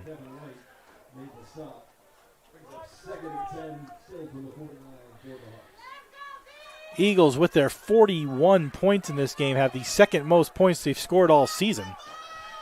Scored 51 in the opener against West Virginia Wesleyan and 39 against Southern Connecticut. So 41 is their 2nd most points this season. Faulkner rolling again to his offhand. Looks to throw. Throws short. Was looking for receiver Veriest, but threw it wide and short, and that makes it 3rd down and 10. They need the Eagle 41 to keep this drive alive, and you have to wonder if this is 4-down territory with 12 minutes to go. Might not be. You might try to play for one more, but trailing by 2 possessions, Hawks need to get first downs and points.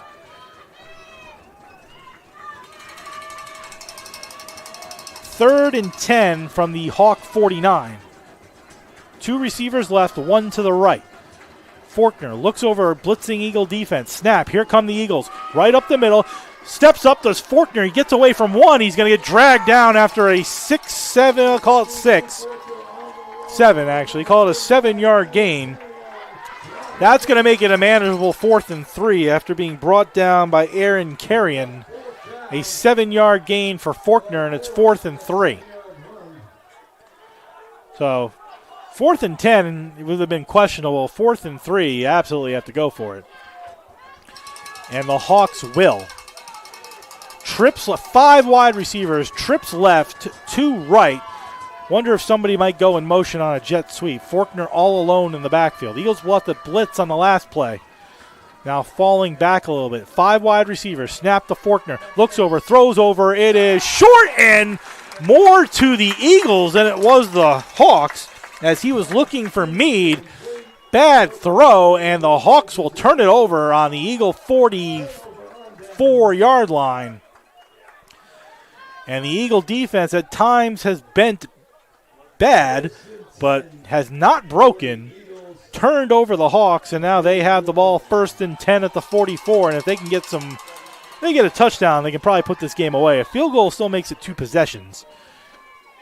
But if they can get a touchdown, might be able to call the wagon. 11 minutes to go, 4th quarter. Pumachan, the quarterback, in the pistol. White moves to his left now. Snap. Pumachan gives to Bandy, not White. He gains 7 out to midfield, now into Hawk territory at the 49. Call it 7. 2nd and 3.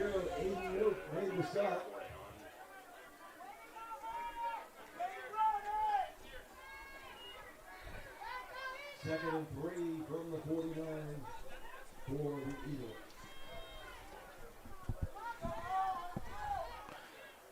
Eagles slowing it down a little bit. 2nd and 3. Trips left, single receiver right. Bandy still the running back. Pumachan at quarterback. Snap. Gives to Bandy. He goes up the middle again. He found a big hole. 40, 35. Brought down inside the 35-yard line. And a gain of 14 and 1st and 10. Eagles at the 31-yard line. Bandy having a day. Got his first touchdown of the season earlier.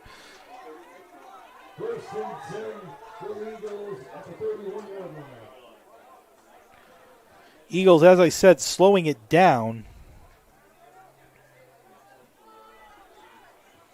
Bandy has taken over the team lead in rushing, 59 yards today. That's 2 more than Pumachan.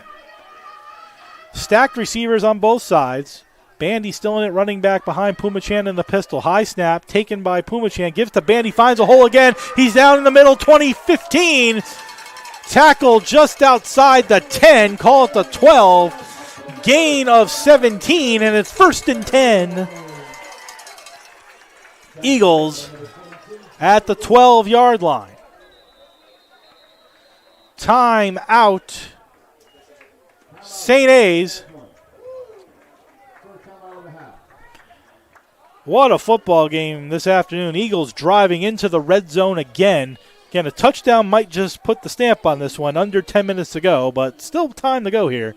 And things to happen in the season finale at home. Senior day for the Eagles. They have one more game next week at Southern Connecticut. That's a 12 o'clock kickoff on Flow Sports and the NE10 Now Network. That will be a conference game. Not that some of this scheduling has confused you at all this year.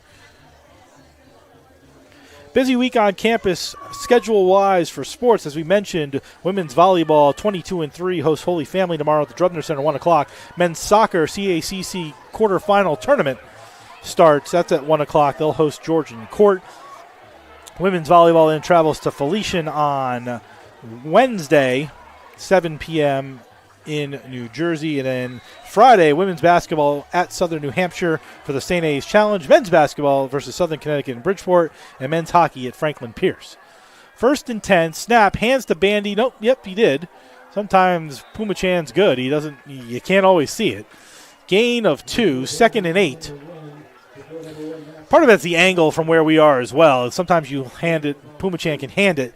But right now, the angle we're at in the broadcast center, all you can see is his back, so you can't see it. When it's on the right side, it's easier to see because of the angles we're on here. We're a little low, and so sometimes it looks like he keeps it, and sometimes it looks like he hands it off. In that case, he handed it off to Bandy. 2nd and 8. Eagles slowing it down a little bit. Pistol formation. Twins to the right. Single receiver left. It's almost assuredly a handoff or a quarterback draw. This one's a handoff to Bandy. He's up the middle and inside the 5. Let's see if he got a first down. See if they give him a first down. Well, did they call the first down or is that 3rd down? 3rd and 1. 3rd and 1. At the 4, they need the 3. Eagles just letting the clock run. Now under 8 minutes. Same formation. Snap. Pumachan gives to Bandy. Goes off right tackle. Bounces it off. And he's in, but a late flag. Let's see if that's a hold or a touchdown. Typically, that's going to be a hold, and the Eagles aren't really celebrating, so it probably is. And it is. That's Gio Rivera. So instead of 3rd and 1, it's 3rd and 11. And again, sometimes that's the difference. That's the difference between a touchdown potentially to end the game and a field goal to keep it 2 possessions. But let's see what the Eagles do on 3rd and 11 now.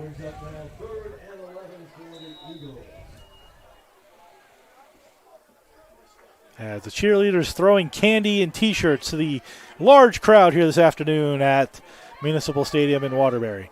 Twins trips to the left, single receiver right. Snap to Pumachan is going to throw. Looks over the middle, throws. It is caught. Nope, dropped. Caught momentarily, then dropped by Dylan McCullough. And field goal unit comes out. And again, that's the difference. 3rd and 1 at the 4. Holding penalty makes it 3rd and 11. You got to throw. And now you have to kick a field goal. So that's the difference between 3 possessions and 2. 4 for 4 on the season is Hawkins. This will be a 30-yard attempt. He's 2 for 2 from 30 plus. It's a field goal attempt. Hawkins waits for the snap of Schwartz. Pumachan gets it down. Kick is, I don't know if that got blocked or just a bad kick, but it's no good. And that's what that holding penalty did. Again, 3rd and 1. Potential touchdown. Instead of a holding penalty, pushes them back 10 yards. Hawkins misses the field goal, and it remains an 11-point football game. Excuse me, a 13-point football game. 41-28. Turnover on the missed field goal. And Eagles will have to play defense with 7:45 to go in the fourth quarter. 1st and 10, St. A's.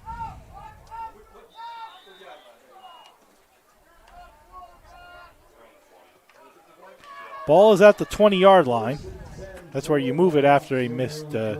It's also where the kickoff was, actually, to be fair.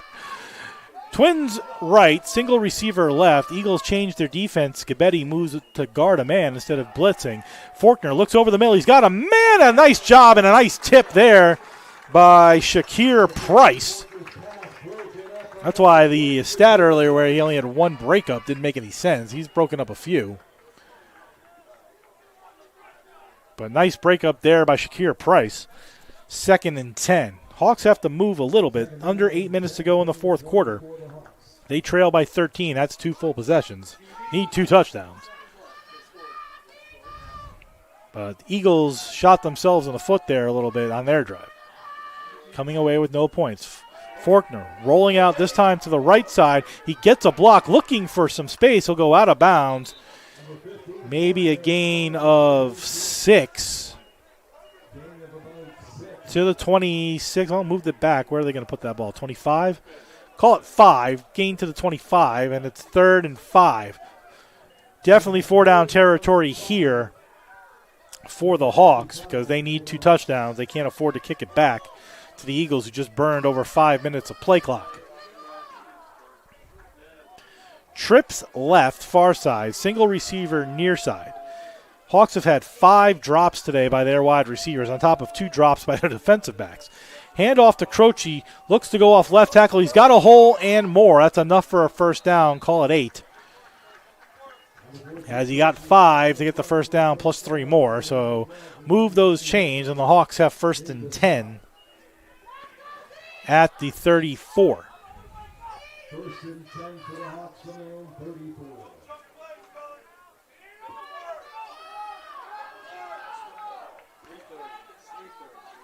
Single receiver left, Twins to the right. 2 in the backfield as well. Claps his hands. Faulkner fakes the Croce, rolls to the right again. Eagles not as fooled. Throws the ball, caught at the 35. That might be a gain of 1. Caught by McGurn. Call it a gain of 1. Good job by the Eagles. As on the last rollout, Faulkner gained 7. This time he threw only a gain of 1. McGurn out. Meade in. Near side hash, 2nd and 9. Clock ticking, under 6 minutes to go in the fourth quarter, 41-28 Eagles. Faulkner claps his hands, takes the ball, looks over the middle, still looks, throws over the middle, had a man, dropped again, right through the hands of Meade. Add to the drop total, that's 6 by the wide receivers, 3rd and 9.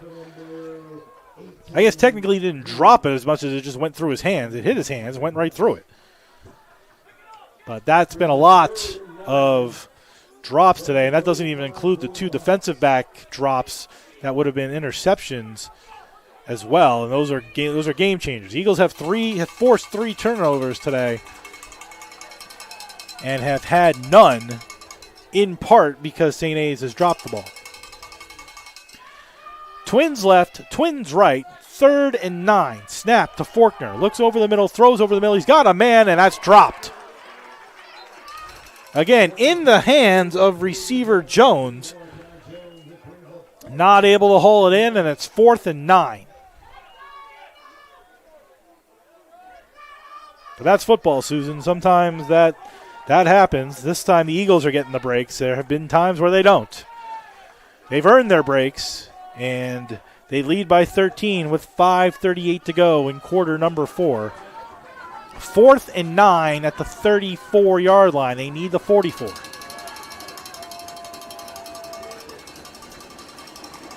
Clapp looks over the middle, now looks right, steps up in the pocket. He'll throw to Croce. He is enough for a first down. He'll get over the 45, right to the 47. Good play by Faulkner. He ran up in the pocket. This time he didn't go over the line to try to run because he wasn't going to make it if he crossed that line. He threw to Croce, who had enough for a first down, now moving very quickly, trailing by 13. Faulkner over the middle, looks left, tries to avoid the blitz, will throw it away, but he got it to the line of scrimmage, and they're probably going to say he's outside the pocket. Let's see. That could be intentional grounding, but he did get it past the line of scrimmage, and then there's an Eagle player down. Looks like, is that Kevin White? Back at the 35, so incompletion, 2nd and 10, but there's an Eagle player down. With 5:11 to go in the 4th quarter.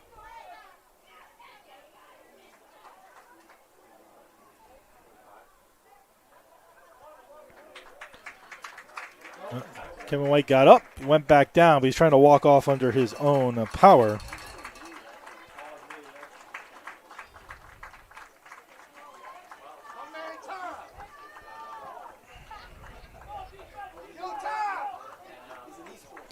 Final, West Virginia 29, Colorado 22. So congratulations to the Mountaineers who keep rolling.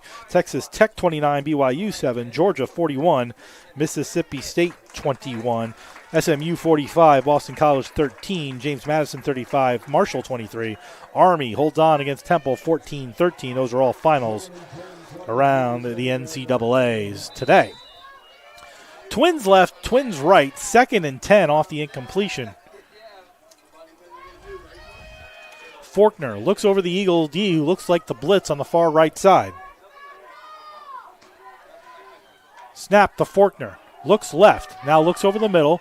Dancing away from Reamer.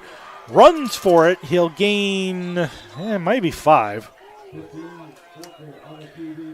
See where they put that spot. Looks like he gets into Eagle territory at the 47, so call it 6. 3rd and 4. Faulkner 8 for 23 today, 2 touchdowns, 2 interceptions, 129 yards.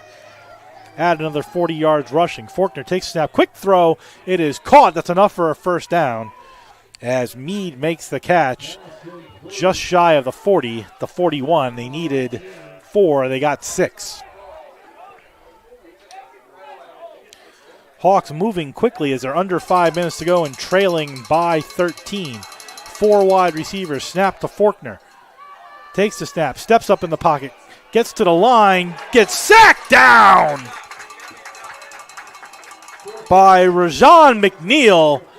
A 1-yard loss on the sack, and the Eagles force a 1-yard loss, 2nd and 11. That just kills some clock, though, as it's now under 4 minutes to go in the 4th quarter. 2nd and 11. False start by the Hawks will push them back 5.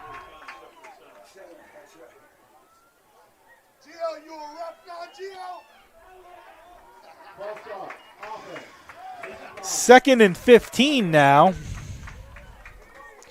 3:52 to go in the 4th quarter. Eagles looking to end their home season with a win, move to 4-5 and 3-3 at home. They'll play one more game next week at Southern Connecticut, a team they beat by 9 here in September. If they can hold on and win today, they'll have an opportunity to finish the season at 500. Trips right, single receiver left. Snap to Faulkner, fakes, looks right, throws. It is almost picked off by Amir Johnson. Good read again. He was looking, was Faulkner, for Gus O'Gara. 86. 5'9", 180 out of Billerica, Massachusetts. And now it's 3rd and 15.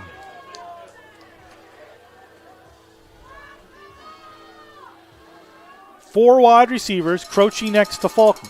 Faulkner takes the snap, looks left, throws it to Croce over here on the right side. There's nobody there. Croce goes 40, 30, down to the 20, and he's out of bounds, close to the 20, 22-yard line. Eagle D so focused on the receivers, they forgot about Croce in the backfield, and he had nothing but green in front of him. And that's a first down. Trips left, single receiver right. Faulkner quicks a quick snap. Looks to throw. He's trying to get away from the rush. He's going to run. He'll throw it out of bounds. Faulkner, to his credit, has done a good job avoiding the sacks all day. The two sacks the Eagles have are for like 1 or 2 yard losses. Nothing deep. They've done a good job holding them out.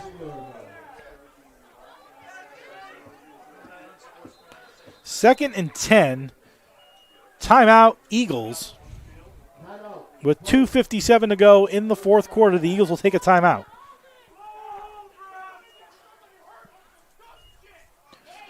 (41-28). First timeout, Eagles. It's 2nd and 10.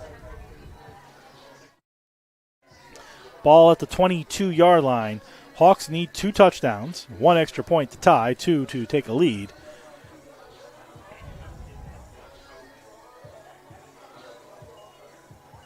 And again, thank you for joining us wherever you are on the Post University Sports Network this afternoon. Don't forget men's hockey tonight, 7 p.m. down at the Sports Center of Connecticut. Max and Coach Whitney on the call as I'm up here. But I'll be back for the hockey on the 21st when the Eagles host St. Mike's down at the Sports Center of Connecticut. So go watch the Eagles take on Assumption tonight in men's hockey, see if they can rebound off that 4-0 loss yesterday up in Assumption. And then CACC tournament tomorrow for the men's soccer, 1 o'clock against Georgian Court at Lemoy Field. Women's volleyball, 22-3 overall, should be nationally ranked, hosting Holy Family tomorrow, 1 o'clock also at the Drubner Center. Trips left, single receiver right. Croce next to Faulkner on 2nd and 10. Faulkner takes the pass, takes the snap, looks, runs away from the oncoming rusher. He'll throw. It is caught at the 5 and into the end zone. That's a touchdown. Oh, they're going to say fumble. Is he in the end zone or not? Let's see. They're going to say touchdown.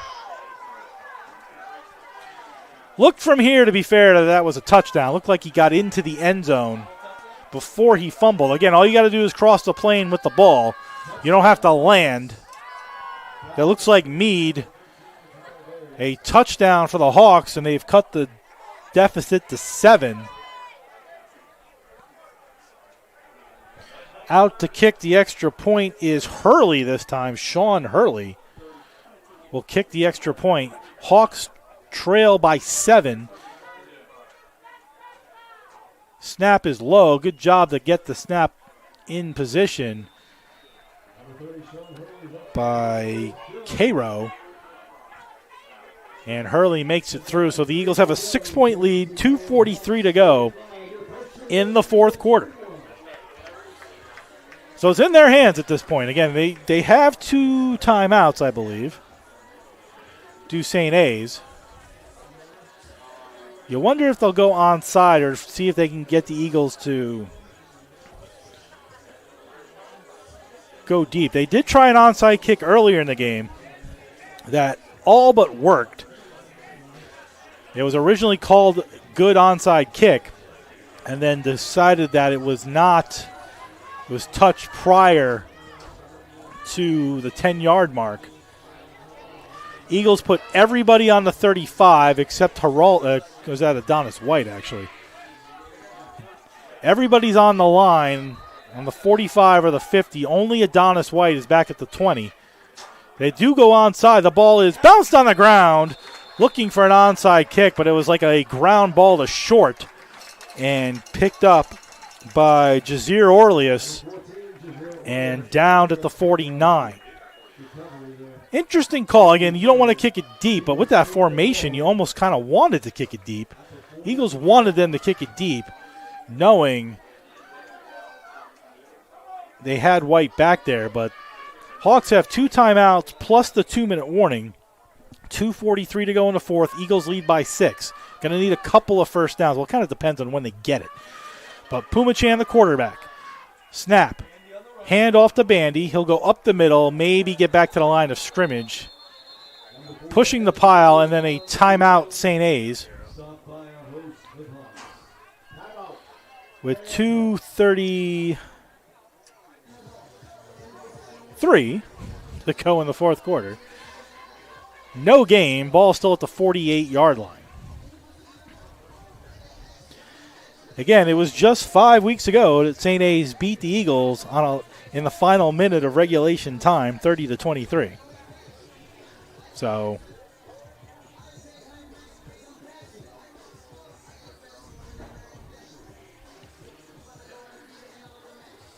these two teams have played close football. Again, the Hawks started fast. First play, 75-yard run by Croce. Made it 7-0. Eagles tied it. Hawks went back up 14-7. Eagles tied it. Hawks went back up 21-14. Eagles made it 21-20. And then the Eagles made it 27-21 and 34-21. And then the teams have exchanged touchdowns as the game has moved along. 2nd and 10. Pumachan has 4 wide receivers and Bandy. Snap to Pumachan. He'll take it himself this time off left tackle. He's at the 45. Brought down after a gain of 3. Nice tackle by Mike Weaver Jr. 6 foot 180 out of Summers Point, New Jersey. And 3rd and 7 for the Eagles. That's the final timeout for St. A's. 2:24 to go. So, an Eagle first down will all but put it away.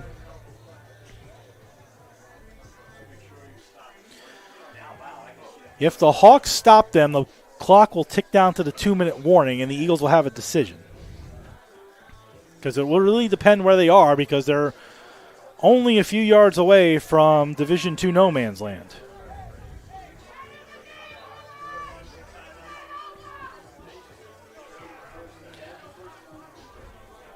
Third and 7.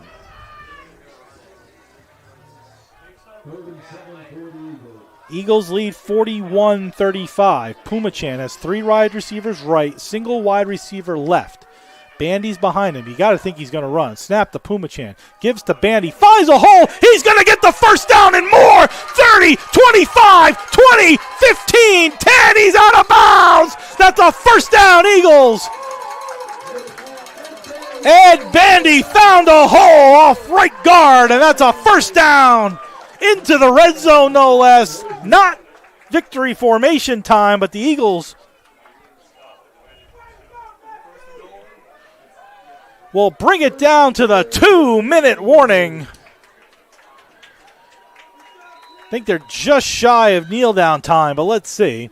2-minute warning here, 41-35. First and goal, Eagles. Ed Bandy. Career day for him. The sophomore out of Miami, Florida.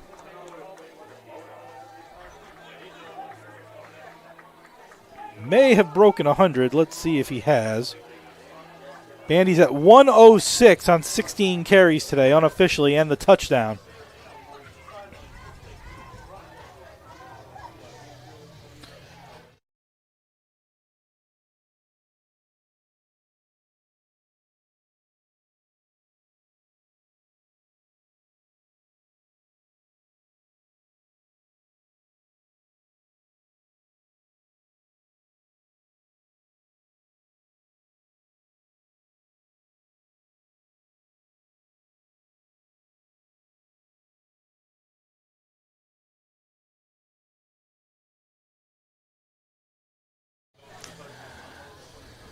First and goal. I think the Eagles can kneel it out.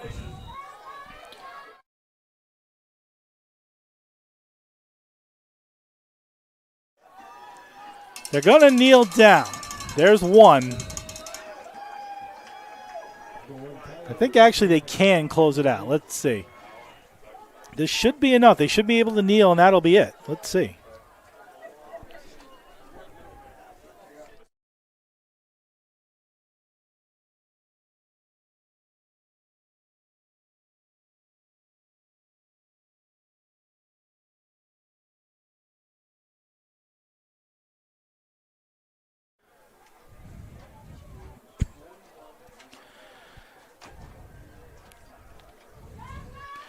Eagles to down it again on 2nd and goal.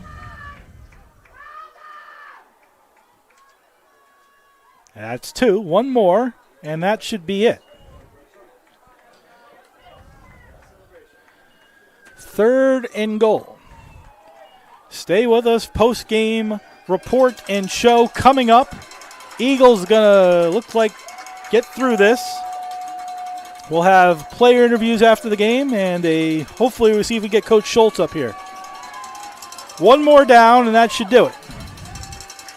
Just waiting for that clock to get under 40. There's 12 on the play clock.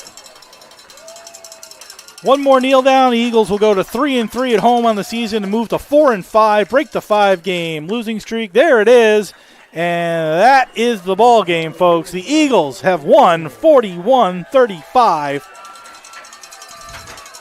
This afternoon here at Municipal Stadium in Waterbury. First play of the game, St. A's had a 75-yard touchdown run, and you thought this was going to be one of those days for a team that's got on a 5-game losing streak. But the Eagles, showing a lot of heart on Senior Day, pull it off.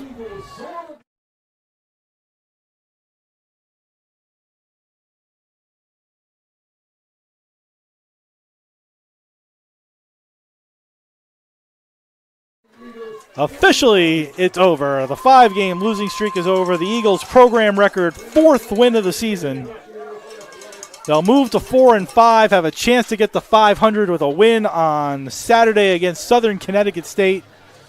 Great job by the Eagles. And congratulations to them as well.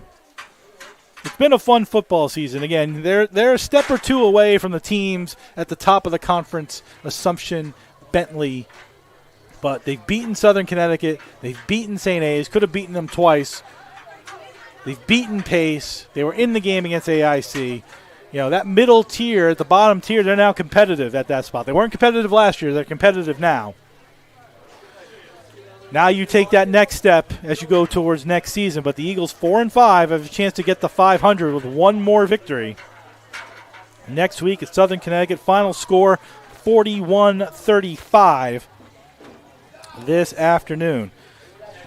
Stats brought to you by Post University wants you to ask yourself, are you a Post person? Post makes it personal with fast, flexible, and affordable programs that are designed to help you achieve your goals. No matter where you are in your academic journey, Post offers online, hybrid, and on-campus degree programs to meet your needs.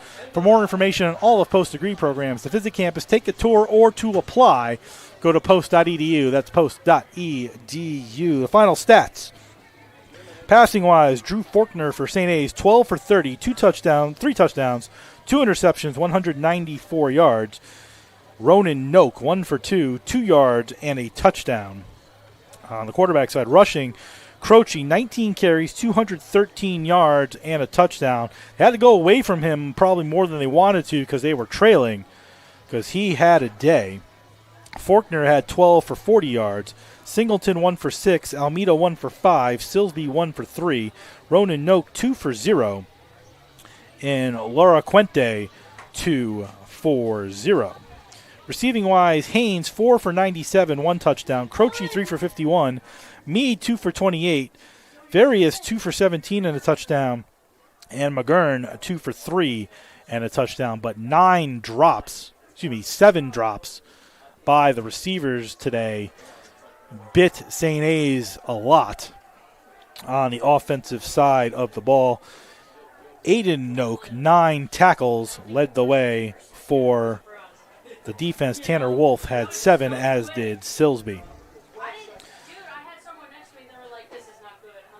Punting 3 for 115 for Murray, 38.38 yards. And then returns, Cone had 1 for 4 on the punt side. Hosny 2 for -1 and the muff. 3 turnovers for St. A's today as well. Eagles had none. Eagles offensively, Malachi Taylor 8 for 12, 86 yards.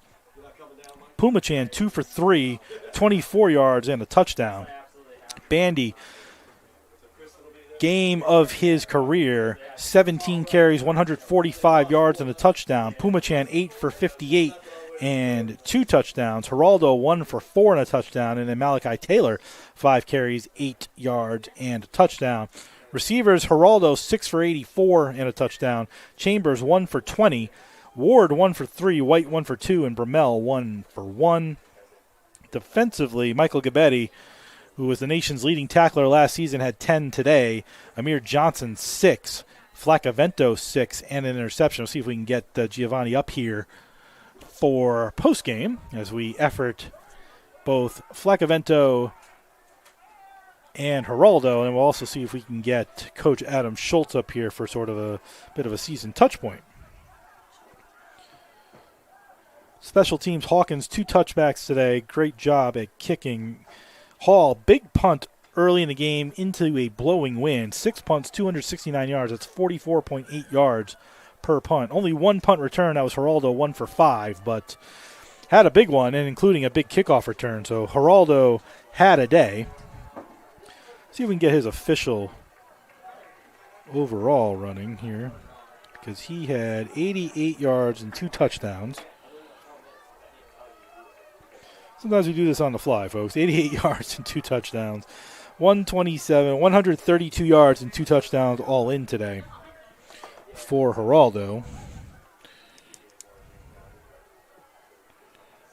I have to come up with a nickname for him, so we hope he comes back next season, because we need a nickname for him as we effort multiple players, so stay with us for the post-game interviews. Flacavento, 6 tackles.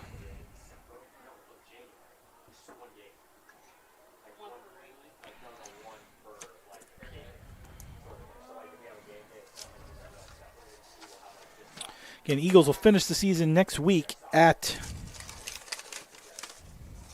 Southern Connecticut.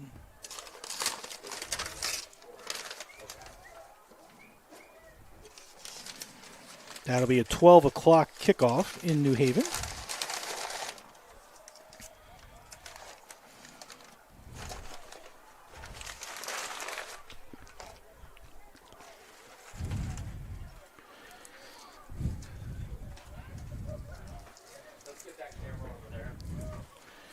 As we bring our first player in.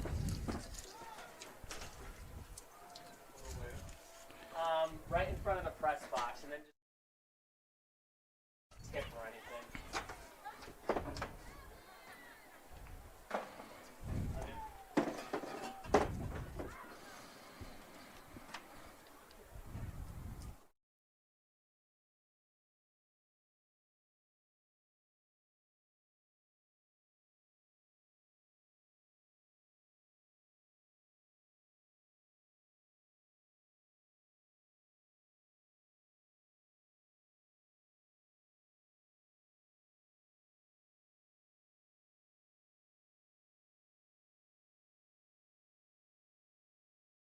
Test, test, test. I can hear you.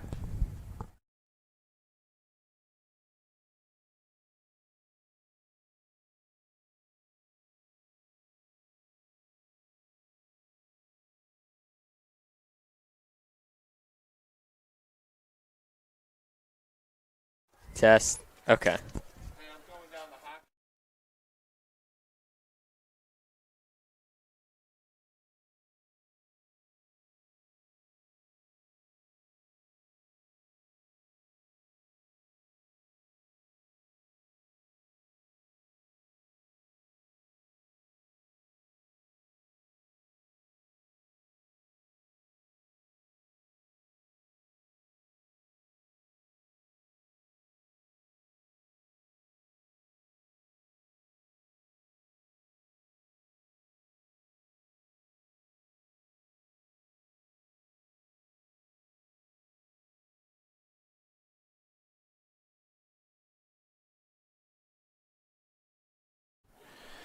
All right, post game. Jeff Nelson here with Giovanni Flaccavento. Giovanni, you go by Gio, Giovanni. What do you prefer? Flack. Flack? All right, we'll do Flack. Interception, 6 tackles today. Talk about your game today. First, talk about the interception. I saw the quarterback rolling out, and good. Great for my team is be great in coverage, get some pressure on him, force him to throw the ball, and I saw it come to me. Know I had to make a play.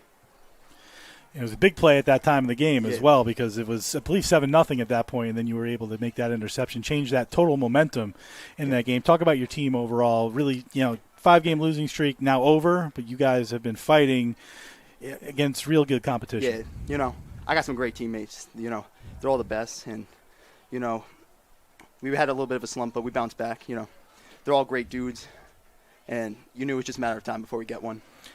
Talk about where this program is. So last year, the building block, year 4, you're graduating seniors who've been here in 4 years of the program. You're newer to the team. 3-0 to start.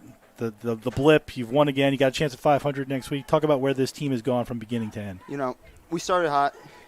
We went out a little colder than we'd like, but overall, we've been putting in the work, and I think it's been showing. Keep doing good, and I think we're just gonna keep going on the up and up. Talk about your defense. Had a couple tough games, but you guys stepped up today when you needed it. You had an interception. There was an interception later on in the game, a couple of sacks in there, but you held St. A. They had a couple big plays, but for the most part, you held them out. Yeah. It all starts with the D-line. The D-lines play great, and then linebackers and even secondary. Just overall, the whole defense did really good this week, and just in general, have been playing very good. How do you step up your game? What's the next step, end of this season and the continuation into next? Always trying to get bigger, better, faster, stronger, and going to continue that path after the season. Perfect. Giovanni Flaccavento. We'll call him Flack. Hopefully we'll get him up here again. Thanks for joining us. Thank you. Eagles win 41-35 this afternoon. We'll have hopefully Israel Geraldo coming up next, but thanks for joining us, Flack. Appreciate it. Good luck. Thank you.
Jeff Nelson with Israel Geraldo. We started the season together, and Yes, it sir. looks like we're going to end the home season together. For you today, 137 yards total, 2 touchdowns, 6 catches, a rush, a long kickoff return, a punt return that got called back on a call I didn't like, but call anyway. Talk about your overall day today. Start. Hey, my overall day was great. Thanks to the team, thanks to the O-line, thanks to our coaches, Coach Schultz, Coach Pence, Coach Groff, Coach Miller. It's just all our coaches on point, whole team's on point, so we're connected today. So it's been 10 weeks or so since we last talked, and Yes, sir. the schedule has been 3 wins, 5 losses, now a win today. But you guys have come a long way collectively. Yes, You're sir. competitive in these games where Mhm. maybe last year the team wasn't as competitive. Yeah. Talk about where this team is gone over the last 10 weeks. You know, for a team, you either face adversity or you're just a good team. But our team, we face adversity and we put our mind first, because if we want this, we gotta want it for real. So we just flip the next page, work harder, learn from our mistakes, and go out there and play harder. Talk about your receiving game today. 6 catches, obviously. Mhm. You become such a focal point of the offense. What are you looking for as a wide receiver out there? Where are you finding that space? I'm just finding space with the coach's playmaking calls. So he calls the plays, I just make the play, and I'm ready to make the play every single play. And just QB, he got that connect. Both of our QBs, Tyler Pumajan and then Malachi. So it's just we're all connected. Either one of them throw a better ball to you? Because Malachi whips that ball in there. Yeah. Tyler throws a little bit more arc on it. Yeah, I mean, either way, as a receiver, ball's coming your way, be ready to catch it. So there. Talk about, you're a freshman, obviously. So Yes, sir. where do we go from, got a big game next week, Yes, sir. potential to get the 500. Yeah. That's a big little piece there to get the 5-5 you can win next Mhm. week. What do we do between now and then talk to me about what you're going to do in the offseason? Hey, we just watch film, see what we did wrong, see what we did right, and take both in and see what we could do better as a team, as a coaching staff, and we're just going to come back this week, try to make it 5-5, and the season off strong with the guys, thanks to God.